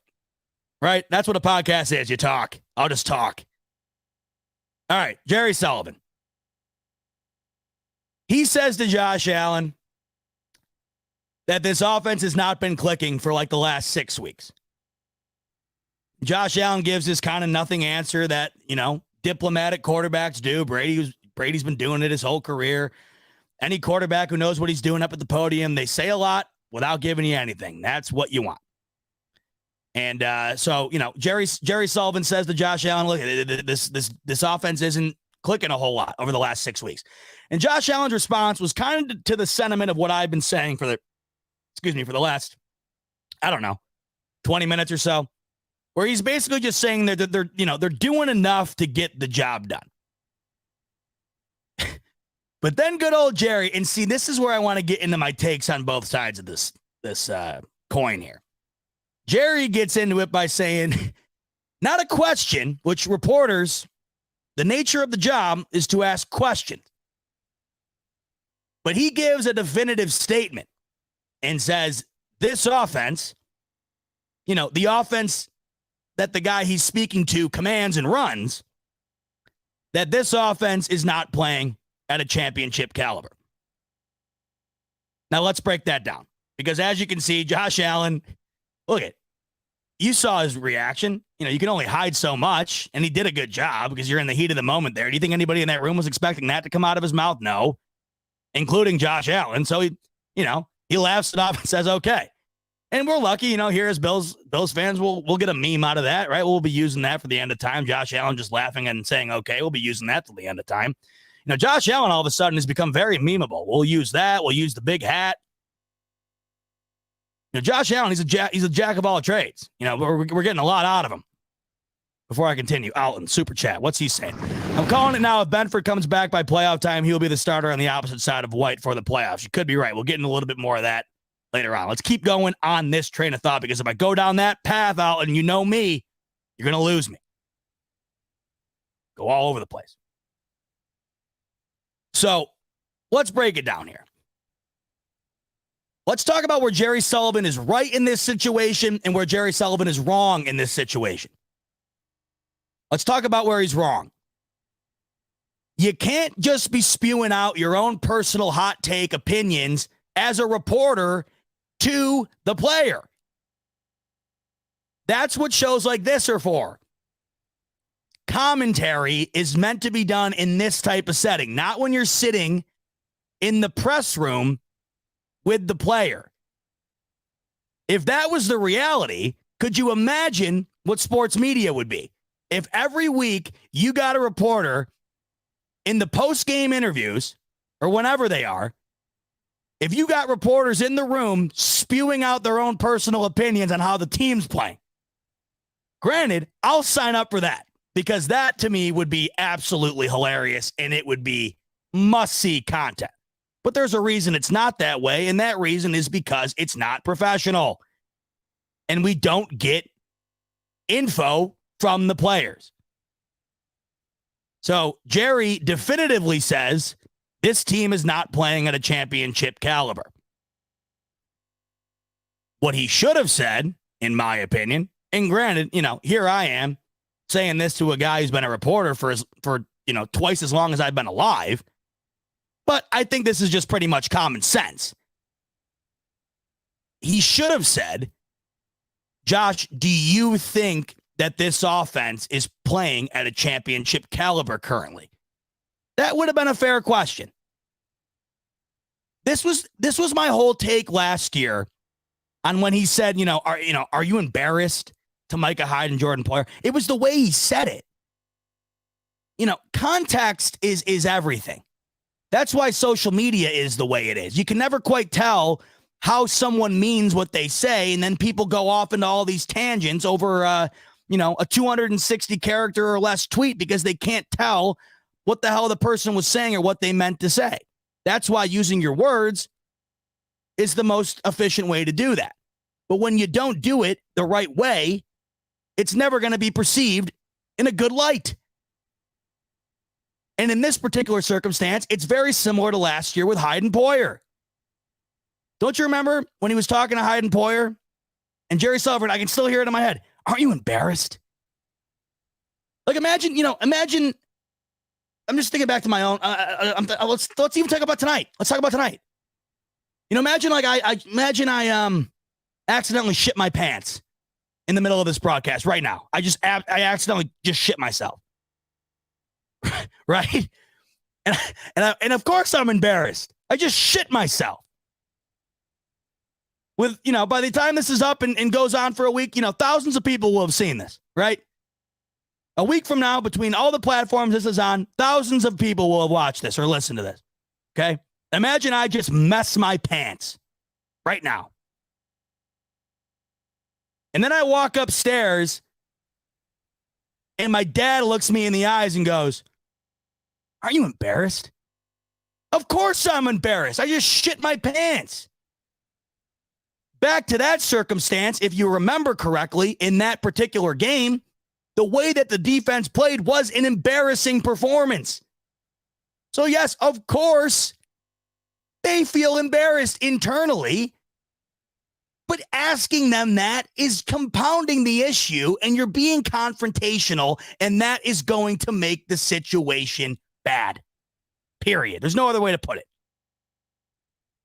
This is very similar in this circumstance. When you say to the quarterback of the offense, this offense isn't playing championship caliber. Well, what do you expect them to say back? You're right. We suck. But now imagine if you just do this instead. Josh, it just seems like It's been tough getting things going on offense the way that they were going earlier on in the year. 20 points today, 24 last week. Do you feel right now in this moment that your offense is playing championship caliber offense? The demeanor, forming it into a question as opposed to a definitive statement. Josh is going to give you an answer. Whether he likes the question or not is irrelevant. It's a question. You asked it politely. You move on. That's it. So that's where Jerry's wrong in this situation. Where was Jerry right? He might not be wrong. But just because what he said isn't wrong doesn't mean you say it to Josh's face right after the game, especially after you won. It's a lot tougher to make that argument after you win. But who's tougher on themselves in this league than Josh Allen? I mean, we know this. Don't you remember after the Jets game, Josh Allen was basically saying, or maybe it was the Vikings game, I can't remember. Those two blend together to me because they were two losses back to back. But don't you remember Josh Allen saying, you know, it's tough to win when your quarterback plays like shit? I mean, who says that? Josh Allen does, right? Nobody's tougher on himself than 17. And that's the reason he's as good as he is. That's the reason he's in the position he is today. Because if he wasn't tough on himself, nobody else was going to be. He had to be his own advocate his entire life. From high school to college to the NFL, right? He was doubted the entire time. So who was going to advocate for him but himself? Who else was going to advocate for him but himself? Right? Nobody. And that's why he's as good as he is, because he's his own toughest critic. So you saying to him, right, the offense isn't playing championship caliber isn't something that he probably already doesn't feel. You don't think Allen looks at his stats and sees a $147 through the air, less than 6 yards per attempt, 20 points? Yeah, I understand he scored 2 touchdowns, but do you think he cares? By his standards, he knows that that wasn't particularly great on offense. He knows it wasn't particularly great against the Patriots. But what he was saying before they got to that point was that they're doing enough, and he was crediting other areas of the offense. But what Jerry said, despite it being said the way it was, and it shouldn't have been, the overall sentiment, if it was said somewhere else, is something that, you know, is a fair take. And it's one of those things, I think, if you tweeted it out, right, if you said it on Twitter, if you said it on a show like this or sports radio or something, if you said it, it invites criticism, because you know how it is. Anytime you criticize this Bills team in any capacity, you're going to have people coming after you. Just the way it is, especially when the criticism involves anything to do with 17. The reality is, yeah, you know, right now, the Bills are not playing what you would probably consider to be championship offense, right? They're not. Because I think in our mind, and this is back to the point I was talking about a couple of weeks ago, in our mind, championship offense is what they did against the Rams. It's what they did against the Titans. It's what they did against the Steelers. But you want to know what ultimately winds up resulting in championships? It's winning, right? It's winning. So there's part of me that agrees with the overall sentiment that this team is not playing, quote, championship caliber offense. Because I think the overall meaning of that statement is they're not playing as good as we know they can, and they're not playing as good as we've seen other offenses play throughout the year on offense. Then again, however, I look back to last season, right? Now let's go back and take a look. Because there isn't a soul on the planet, despite losing the game last year to the Chiefs, there's not a soul on the planet who can say the Bills didn't play championship caliber offense last year. And guess what? It didn't result in a championship. Well, I'll be damned, right? I'll be damned. And there were plenty of times throughout the season last year where there wasn't championship caliber offense remotely touching the field for the Buffalo Bills. 10 points against the Patriots in that loss. We all remember that. That wasn't a glorifying day for the Bills on offense, right? 6 points against the Jaguars. Anybody remember that game? I know I do. Wouldn't argue that that was particularly championship caliber offense. 16 points to open up the season last year. Couldn't do a damn thing against the Steelers. That wasn't very championship caliber. And then there was a point in this season, last year, right? 15 points against the Colts. You lose 41-15. Was that championship caliber? There was a point in this season last year, right? In the middle of the regular season, where there was no way that you could confidently look in the mirror and say, you know what, this Bills team is championship caliber right now. But this goes back to what I was saying earlier on in the show. Just get me to the playoffs, because that's when everything changes. There were plenty of times throughout this entire season of 2021 where you looked in the mirror and said, man, the Bills just don't got it this year. Last year was fun, right? 13-3, AFC championship just wasn't good enough compared to the Chiefs, but it was a fun ride. And you got to a certain point last year where you were just like, you know what, man, like they're not there. And then the playoffs hit. And they just so happen to pull out probably the two best offensive performances you'll ever see. But here's the crazy thing about all of this. Whether you agree with Jerry or a lot of people who feel this way, and part of me does feel that way, you can't watch that game yesterday and think that anything that the Bills did on offense was championship caliber. We all know that. We all know that, right? But it doesn't matter. Your offense does not need to be championship caliber in week 14 in a snowstorm against the New York Jets in order to prove that you're a championship team.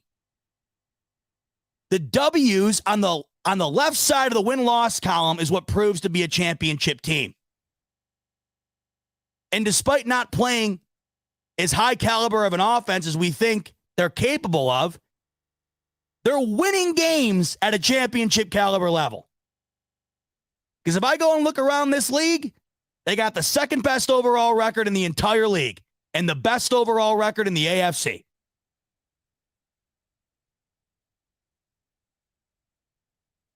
You have no idea what's going to happen in the playoffs. Did anybody think after kind of sleepwalking to a 2-score victory against a god-awful Falcons team last year? I mean, I was at that game. Nothing inspiring about that game. There was snow everywhere. It wasn't all that exciting, right? Final game of the year against the Jets, there's nothing, it didn't really matter. The first half against the Bucs, I know they came back and forced overtime. Do you remember the first half of that game? There wasn't offense to be found. 14-10 against the Patriots in early December. I was at that Colts game, okay?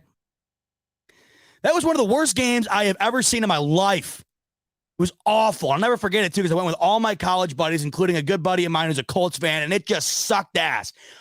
What I'm getting at is, do you think I left the stadium that day saying, man, this team is going to put on display what we wound up seeing in the playoffs? Do you think I left the stadium in the Win Bowl game when the Bills lost 14-10? Do you think I left the stadium against that Patriots team thinking, you know what, that offense that we just watched not be able to even touch points? You think that they're going to put together 7 consecutive touchdown drives in the playoffs against this same team? No. So here's what I'm getting at, right? No matter what Jerry says or what I say or what you say or the guy on Twitter says or whatever, the overall thing that I'm pointing to here is what I said earlier. None of this stuff's going to matter. The only reason that these regular season games matter right now is because the 1 seed, to me, and obviously to anybody who watches football, it's pivotal. You get home field advantage. That's going to be crucial if you have to play the Chiefs again or anybody for that matter. And a bye week would be a much, it would be chef's kiss for this Bills team, wouldn't it? You want that 1 seed. That's why these games matter. And how do you get that 1 seed? W's. And it's back to what I was saying earlier. This offense is just boring to watch, and it's not fun, and it's gross. But they're doing just enough circumstantially right now, and this defense is doing just enough circumstantially right now that they're getting those victories. And none of this is going to matter what they're doing on offense and defense. It's all out the window when January hits. There's not a soul on the planet who could have predicted the Bills offense was going to put together the two offensive performances they did in the playoffs? You want to know why? Because even if you were the most optimistic, blind optimistic Bills fan, you were never going to think in your wildest dreams that the Bills were going to play two offensive performances that we will never forget, that will be coined and talked about as two of the best consecutive offensive performances in the history of the game, really. Josh Allen played two of the best offensive games in the history of the NFL postseason. And there's not a thing you can say about either one of those games from an offensive side that doesn't make you think it was championship caliber. And you know what's crazy? They didn't even make the AFC championship. So the overall point here, the offense doesn't need to be this championship caliber that we have in my mind, in your mind. Because what that is exactly what I talked to you about a couple of weeks ago when I said we're being too critical. We are expecting this team to light the scoreboard up every week because we saw a ton of it early on. We're expecting Josh Allen to be an alien every snap of every game. And it's just not feasible. All we care about when it comes to, when it comes to the end of the day is a W, man. And they're getting them. And the games they haven't, they were in position to get them. They've played 13 games this year. They've won 10 of them. And the 3 they lost were by a combined 8 points, with a chance to win the game at the end every single time. So the offense doesn't need to be this dream scenario that we have in our mind right now. The defense doesn't need to be this dream scenario that we have in our mind right now. Because we've seen time and time again every year, what you do in the regular season doesn't mean shit. Ask the 2007 New York Giants, who backed into the playoffs with a losing record and beat the undefeated New England Patriots. Ask the Tampa Bay Bucks team with Tom Brady, who could barely win a game to start the year, got hot, and destroyed the Chiefs unlike anybody ever has. Ask the Cincinnati Bengals, who shouldn't even have made the playoffs last year, shouldn't have won every playoff game they played, and they somehow were a play away from winning a Super Bowl last year themselves. Ask the LA Rams last year, who at times looked completely inept, if they looked sound enough to win the whole thing every single week. The answer is no, and no team ever has. And no team ever will. And that's why I'm saying here, you can think whatever you want, and it's a fair thought. We know what a championship caliber offense looks like. It looks like what we saw against the Rams, the Titans, and the Steelers. We know what it looks like. But what I know is that doesn't ultimately result in a win every single time. It doesn't. Because if it did, they would have beat the Chiefs last year, right? You couldn't have played a better game. What more could that offense have done last year? Nothing. It takes a combined effort, doing the right things at the right time, getting lucky breaks perhaps, and making that 1 or 2 additional plays that the other team doesn't to get over the hump. And nobody can predict any of that when we get to the postseason. And that's that. And that's why, man, I'm stoked for the Final Four here. Final Four games, because I think that they, outside of the Bears game, it doesn't really intrigue me all that much. Other than the fact that I think it's really cool the Bills play on Christmas Eve. I mean, I love the whole holiday tie. But you look at it, that Monday nighter against the Bengals is going to be unbelievable. Bengals are top 3 right now. It's Chiefs, Bills, Bengals in the AFC. Order them how you want. Patriots game could mean something at the end. Who knows? Bears game, it's the only iffy one. And then there's this Saturday. Let's get into it, baby. Saturday Night Primetime football on NFL Network. Here come the Miami Dolphins. Now, let me clear my throat here a little bit. Miami Dolphins, Miami Dolphins, Miami Dolphins, number 7 right now in the playoff picture, and could very well be out of the playoffs come next week. You absolutely love to see it. I have been on this wave the whole year. You know it. I'm a self-proclaimed Dolphins hater. I can't stand them.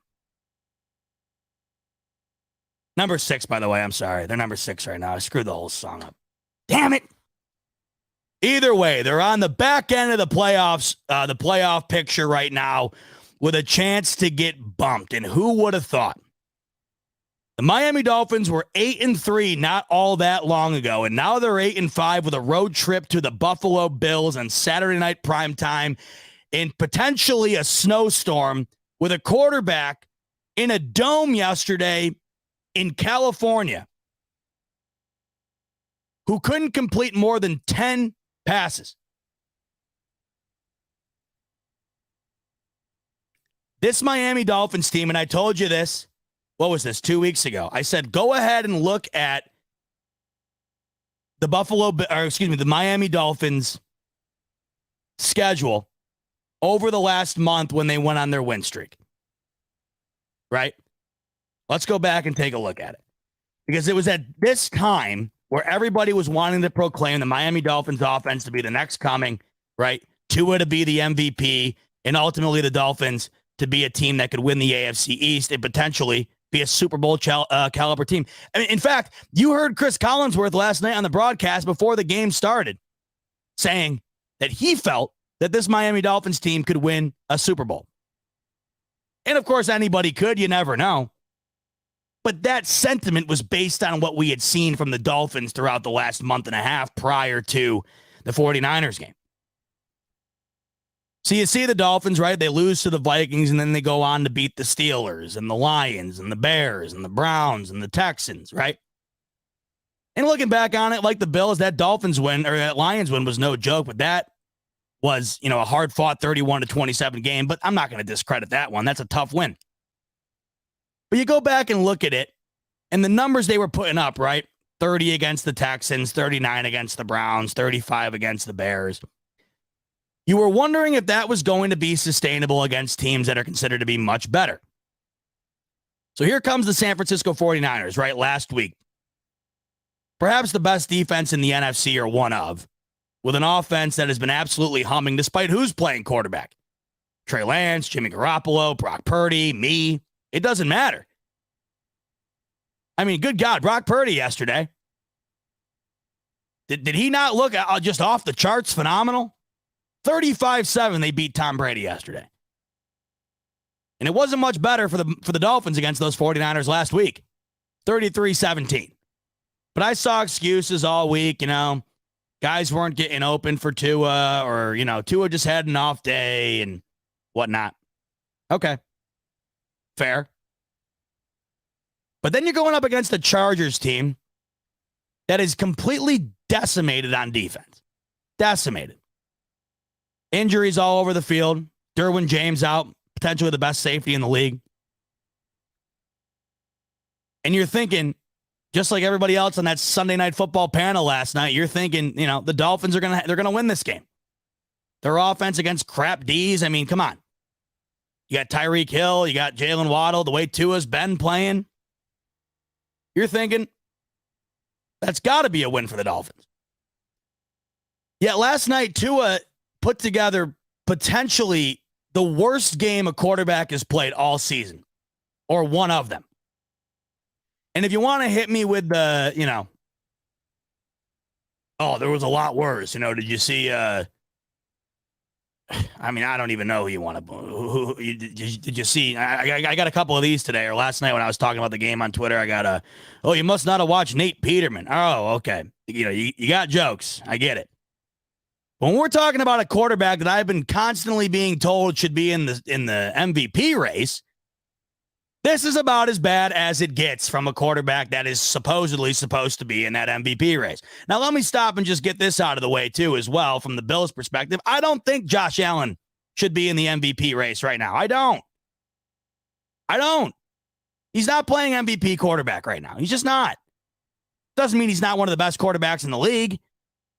But I just think that right now there has been performances throughout this league that have been more deserving of an MVP. So with that said, Tua, who I kept being told, right? He's right there. He's right there. He's one of the best in the league. He's just completely done a 180. Brutal game against the Niners last week. And that gets written off because, you look at his numbers and he had like 295 and people try to justify that like they, as best they can. But if you watch that game, the Dolphins had nothing going. They just didn't. And the bulk of those yards came exactly how the bulk of their yards came yesterday. And you'll realize quickly that the MVP of this offense and the reason the Dolphins offense has been considered to be as good as it has been, it is Tyreek Hill. You could make an argument for Tyreek Hill being MVP and I wouldn't be able to dispute it. I mean, when you got a guy who can walk up to a pile, you walk up to a pile and the ball squirts out and you just pick it up and you're gone in 2 seconds to the end zone. I mean, the dude is insane. And the only other time they scored all game last night was when a Chargers defender fell right on his ass and Tua threw it up for Tyreek to grab and get in the end zone. I think that was 60 yards. Tua finished the night last night 10 of 28 for $145, 1 touchdown for a passer rating of 65. He had 25 yards at half, 5 yards per attempt, 10 of 28. And it wasn't like they had anything else going either. Raheem Mostert, 11 carries for 37 yards, just over 3 yards on average. They had absolutely nothing going. Tyreek Hill led the way yesterday with 4 receptions for 81 yards. And like I just got through saying, 60 of those yards came on one play where the Chargers corner fell down. And the only other touchdown the Dolphins had all game was on one of the biggest fluke plays you will ever see in a football game. An offensive fumble where the ball rolls out of the pile perfectly into Tyreek Hill's hands and he house calls. It's one of the craziest things I've ever seen. Mind you, this was against the Chargers defense who has been getting lit up by just about every team in this entire league.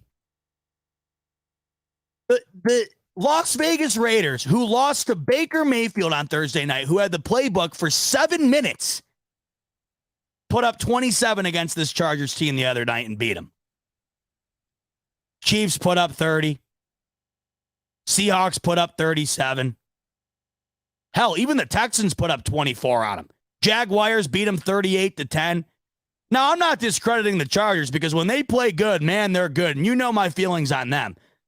I love Justin Herbert, and last night was a hell of a fun watch because it came at the expense of the Miami Dolphins. He looked incredible last night. The problem is there's just no consistency from that Chargers team ever. I don't know how much of it is the fault of Justin Herbert because that team is constantly injured. They're never healthy on offense. But you saw last night you had a pretty healthy core on offense. You had Mike Williams back, Keenan Allen, and they got it rolling. So what you saw though last night when we look towards the Bills playing the Dolphins on Saturday night, what you saw last night is a defense in the LA Chargers who's not even half as good as the Buffalo Bills defense absolutely shut down this Miami Dolphins offense. Hold Tua to one of the worst performances a quarterback has had all year. Allow 92 rush yards on 19 attempts. And just flat out dominate an offense really unlike anybody else has all year. I mean, it was like watching a guy who has never played professional football play professional football. That's what that offense looked like yesterday.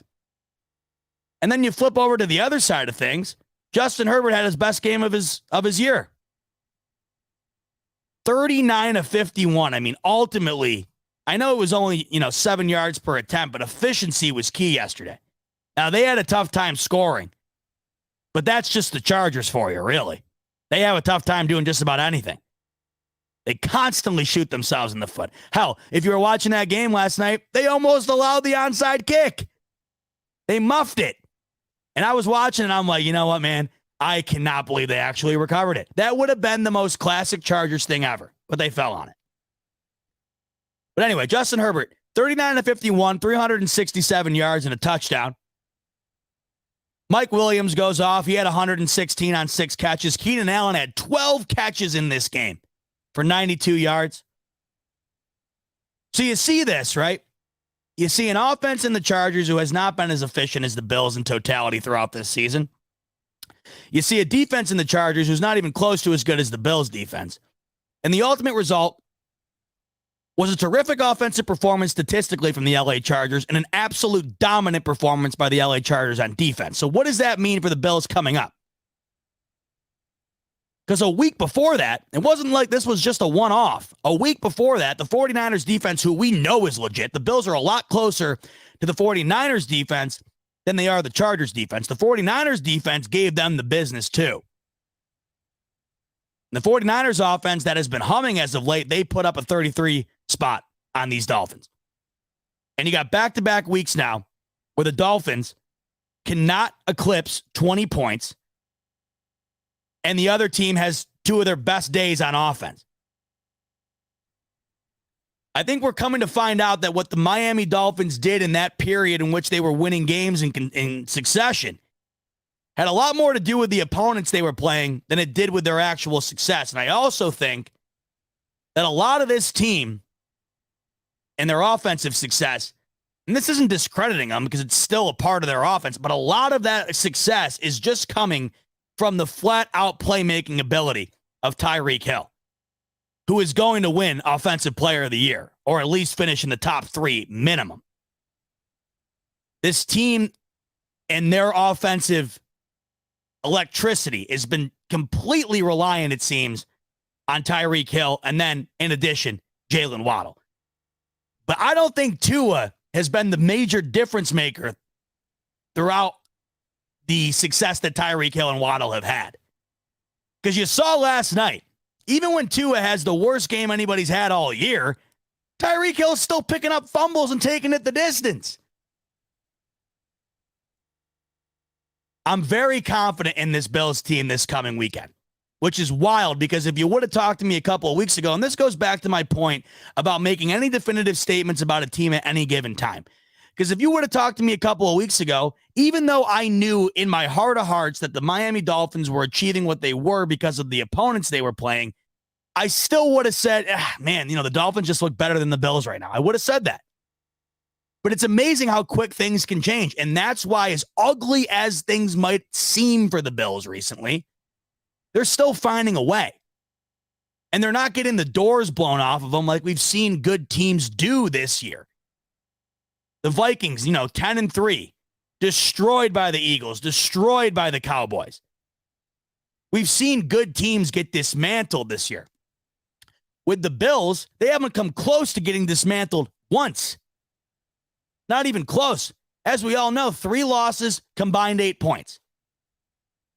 Dolphins got smacked up against the 49ers, and if the Chargers could just find a way to get their head out of their ass last night, it would have been a lot worse. That game was way worse than a 23-17 score indicates. You have that BS Tyreek Hill touchdown on the fumble recovery, and then you have the Chargers cornerback falling on his ass for that lob pass to Tyreek to take the distance as well. They got a freebie, and then, a blown up coverage for another score. 10 of 28. 10 of 28 for about 25 yards at half or so. So we go into Saturday night, and the Bills can clinch the division if they win on Saturday night, which is wild because it seems like just a blink of an eye ago, I was being told by everybody who wasn't a Bills fan that this Miami Dolphins team was going to lap the Bills and win this division. And now, not only does that not seem like it's likely, but this Dolphins team is now fighting for their playoff lives. 8-3 just 2 weeks ago. Now 8-5. With the Bills on Saturday night, with about 7 inches of snow being projected in Buffalo, where the Bills have only lost 1 game all year, and it was an absolute it was the craziest game of the year. It was the Vikings game. And like I keep saying, it's just one of those games where I feel like if you replayed it a million times, the Bills win it every time but that one. That was that type of game. Everything that could have went wrong at the end went wrong. But you got the Dolphins now who have lost 2 straight, 8-5. You go into Buffalo, you're staring at 8-6, and then you look at the stretch. You got the Packers. That's no easy task. It's on Christmas. And the Packers are playing spoiler at this point, and we've seen they're capable of it. You got the Patriots. That's always going to be a tough one. It's a divisional matchup. And then you got the Jets. And I know Tua didn't play in the previous matchup against the Jets, but the Jets beat them 40-17 earlier in the year. So this game coming up here it's massive for the Miami Dolphins. I think what we're going to see come Saturday night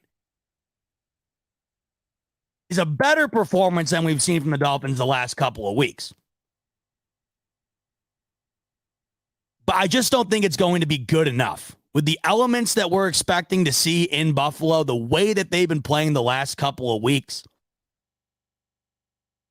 the Bills' defense, the way they've been playing, I just think that Buffalo right now is the better team. And I think with the home environment, the weather, the way it's supposed to be, and then you take in all the factors as of late, I like the Bills in that situation. By the way, I know I misspoke here. Bill coming in here saying can't clinch, you are wrong. I didn't mean to say the AFC East. I misspoke. The Bills can clinch a playoff spot this week. But I think a couple of different things have to happen or whatever. But that's what I meant to say. The Bills can clinch the playoffs this coming week. I know this past weekend, the Vikings the Eagles were the first team this year to clinch a playoff spot. And the Bills can do so themselves this coming weekend if they beat Miami. I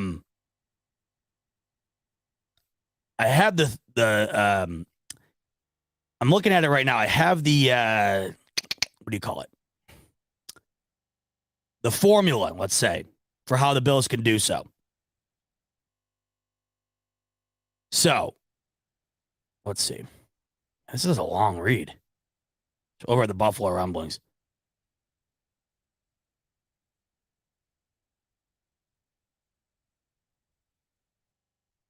Yeah, I'm not reading all that. Sorry. This is like trying to do the show and then read this at the same time and make sense of it is making my brain feel like it's inside of an oven right now. But what I meant to say, what I meant to say was the Bills can clinch a playoff spot this coming week. But back to what I did say when I misspoke saying they can clinch the AFC East. If you beat Miami this weekend, you might as well pencil in the AFC East because the Bills would have to lose out or come close to it, and then Miami would have to win out. So essentially what you get this week if you win and a couple other things happen, the Bills could clinch a playoff spot. But in addition to that, if the Bills win, you then have a 3-game lead on the AFC East, which could be huge. And every win at this point matters more and more and more because you look ahead and you look at that 1 seed, which is what matters most. I mean, even if the Bills found a way to lose this weekend, I'd still have the utmost confidence in them finishing the season strong enough to be able to win the AFC East. But if you look ahead to the 1 seed situation, the Chiefs play the Texans this coming week, so you can absolutely guarantee that they're going to win that game. And, Bills lose, Chiefs win. You're bumped out of the 1 seed just like that. So we all know the situation by now, and we all know how big these games are. This game, though, is infinitely bigger in the grand scheme of things for the Miami Dolphins, because if they lose this coming game and a couple of other things happen throughout the conference, I forget exactly what, but it's not like it's all that unlikely, they get bumped out of the playoffs. And then you look ahead towards their schedule, and they got, it's no easy walk. It's just amazing to me, a Dolphins team that even I, as much as I can't stand the Miami Dolphins, even I would have told you, just 2 weeks ago, there's no way the Dolphins are missing the playoffs. I mean, their offense has been terrific. But man, as of late, it's just not only, I mean, you talk about the Bills and how it hasn't been amazing or it hasn't been all that spectacular, but at least you're getting a consistent level of play from the Bills offense where they always seem to find a way in specific situations, whether it's at the end of the game or right before the halftime, they always just seem to find a way in those moments to do enough to wind up pushing them over the top. The Bills have not had days like the Dolphins have had recently where it's just so bad that they lose flat out because of that. The games the Bills have lost is because they've just made too many errors, too many mistakes. It wasn't because they just played so bad on offense that they couldn't score enough or move the ball enough to win. Every one of those games, they did enough to get in position to win it. But they just found a way to either turn it over or turn it over. So it's interesting. It's interesting to watch this all unfold. I knew it was going to start to get a bit crazy, but I just didn't know it was going to get this crazy within the division here. It's fun. It's fun to watch. I'm looking up at the scoreboard now. Got the game over on the TV here. Halftime in the Cardinals and Patriots game. 13-10, Arizona leads. Kyler Murray has been out for the game. That's about it. It's about the score I expected. Man, after last week, I don't know how you could ever have confidence in this Patriots offense doing enough to score a substantial amount of points required to win a game. That was so bad last week. All I know is one of these teams, right? One of these teams, the Patriots or the Jets, it just seems like one of these guys is going to sneak in. And that to me is a really, when I talk about like, this is all crazy how it's shaking up. That to me is one of the more interesting elements of the tail end of the season here. Because I just thought the AFC East was going to be so bad this year. I really did. And I think we all thought, even if you didn't think it was going to be as bad as I thought it was going to be, I think even, an optimistic AFC East mindset going into the season, I think even the most optimistic didn't have all of the 4 teams within the division, like either in at one point or right on the cusp of being in. All right, so I got a couple more questions in here before we wrap up shop tonight. I got a couple more questions in here. I see Donnie coming in. He's saying, do we clinch if we win Saturday night? So I don't know if it's just a win outright. I got the all right, I got an article up here from the official Bills website. So before I end it out here tonight, I'll just go through and read this with you, and then we'll know, all of us collectively together, what needs to happen this coming weekend. All right, so things we already know here, but I'll just put it into existence because there's numbers correlated to the situations for each element of the playoffs for the Bills. So the chance to make the playoffs right now, we already all know this, it's 99%. The chance to win the AFC East as it stands right now is 80%, and the Dolphins are currently at 15%. And now this one is interesting. This is the fun one. The chance to be the number 1 seed in the AFC, as it stands right now, is 51%. So we're just a notch over 50%. And the Chiefs are second to be the 1 seed at 30%. And then this is just on here for fun, I guess, on the Bills website, but don't mind it. Chance to win the Super Bowl. Now, I don't know what the metrics are to drum up this number, but I don't hate it. The chance to win the Super Bowl for the Buffalo Bills, as it stands right now, based on whatever these metrics are to get there, 20%. So apparently, mathematically, as it stands right now, the Bills got a 1 in 5 chance to win the Super Bowl. That's got to be the best odds of my life. That's for sure. Chiefs are in second at 15%. So you seeing the theme here? Bills, Chiefs. What do you know? All right, so the article goes on to say, let's see here. Okay, so this is recapping. God, once again, my mind is baking in the oven. Okay, got it. I think I got it now. Okay. So a Bills win plus a Dolphins loss plus a Patriots loss this current week. So we already have the Bills win. We already have the Dolphins loss. And then we're rooting for a Patriots loss here. Buffalo's odds to win division would improve from 80% to 94% and give Buffalo a 2-game lead in the division. Okay, that's interesting. So if the Pats wind up losing tonight, and as I said, they're losing 13-10 right now at the half. If the Pats go on to lose this game, the Bills' chance to win the AFC East improves from what it currently stands at, which is 80, to 94%. Okay.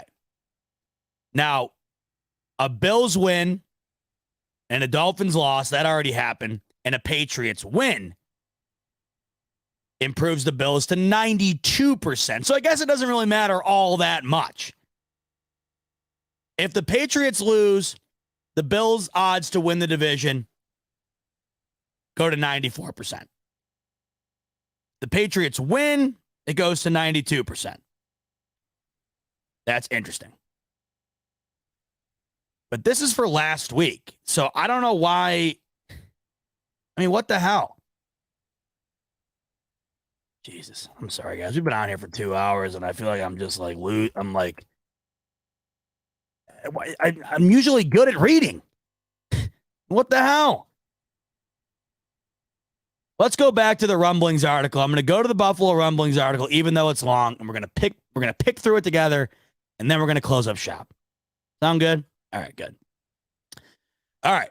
So this is courtesy of Mr. Matt Warren over at the Buffalo Rumblings. Always put out great content, so go check this out afterwards and give it a read. But our good friend Matt Warren over at the Buffalo Rumblings put this piece together, and he starts off by saying the Buffalo Bills are 1 win away from clinching a spot in the AFC playoffs. Wait, there's no way it's that easy. Folks, I made the very simple very hard. My good friend Matt Warren put it right in the first sentence. Buffalo Bills can sew up a playoff berth with a win on Saturday night against the Miami Dolphins. That's it. The article, it's got a lot of different elements, and I think it's just based on all the possible outcomes. And I looked at that first without reading the first damn sentence. If the Bills beat the Dolphins, playoffs are clinched. Sound good? Sounds good to me, baby. Sounds good to me. And then if the Patriots lose tonight, 94% chance to win the East. 92% if they win. James saying I missed a super chat. Let's touch on that real quick before we close the doors on this edition of the Smoke Break. James, where is it, baby? I'm scrolling. There it is. My bad, James. Thanks for being patient, brother. You're the man. Z-Bot, what is your take on Dorsey's offensive scheme up till now? I'm concerned with a lack of sticking to the run. Prior 2 weeks, we look good. I think the consistency of that run game to me has been the head scratcher, right? Because there's been times where, you look at some of the things the Bills offense has done this year 1 week, and then you take a look at it the next week, and it's just not linear. And I think we've seen that, time and time again. Like last week, Bills had a good day on the ground, right? This past week, it's just nowhere to be found. I guess it's all circumstantial, but it's odd to me, the little itty-bitty elements of the run game, right? To me, the biggest indicator is the James Cook anomaly, where one game, right, he'll get a bunch of carries and he'll look great. And then the next game, like they won't even utilize him. That to me is odd. He gets 14 carries against New England for just under 5 yards a carry. But then against the Jets, he only got 4 rushing attempts. Against the Browns, this was the best game of his young career here in his first season. Against the Browns, 11 carries for 86 yards, just under 8 yards a carry. He got 2 carries against the Lions. So my take isn't doom and gloom like I've seen others, or a lot of people seem to be on one side of the fence or the other, where they can't stand Dorsey and they just don't like anything about it. And they got others who defend him to the death or whatever. I really don't have much of a problem with what Dorsey has done this year overall. The one thing that I don't know how much of a problem it is, because I don't know how much it's Burnham, but the one thing that I've noticed is, I don't know, I guess it just confuses me at times, the utilization of certain personnel. The James Cook one to me is the most obvious, just head scratcher. Like this is the last 4 weeks. 11 carries, 86 yards against the Browns. 2 carries, 4 yards against the Lions. 14 carries, 64 yards against the Patriots. 4 carries, 6 yards against the Jets. So you go run heavy with Cook. No runs at all basically against the Lions. Run heavy with Cook, Patriots. Essentially no carries against the Jets. So I guess based on this trend, you can expect to see James Cook have a great day Saturday night against the Dolphins. I don't know. That to me is the odd thing. And then, you know my thoughts on the Nyheim Hines situation. I don't know. I don't get it. They brought him in to kick the punt return. I guess that's fine, but I just would like to see him. I'd like to see him try and use him a little bit more is all. I don't know. Long one tonight, baby. I didn't think we were going to go this long, but you know how it goes. We get having fun.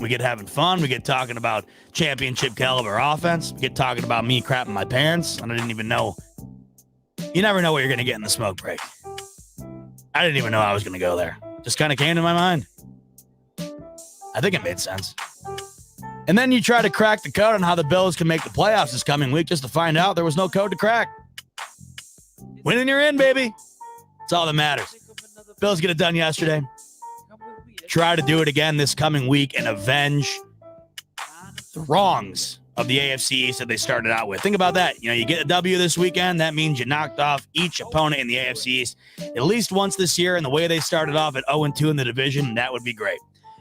Saturday night, 8 p.m. prime time against the Dolphins. I cannot wait for it. That is a game I have been excited about since it was, the end of the fourth quarter the last time they played. This is the one I can't wait for, and it's right here. It's Dolphins week, baby, so get stoked. And I'll be back with you. Same place, same time, a week from tonight, 8 p.m. Buffalo Fanatics YouTube channel for some more smoke break, and hopefully next Monday night, we're smoking up them Dolphins. We're smoking that Dolphins pack, baby. That's what I'm hoping for. All right, go enjoy the rest of this Cardinals-Patriots game. Go Birds. I'll see you next week, baby. Enjoy the rest of your week. Enjoy the Bills, Dolphins. And as always, go Bills.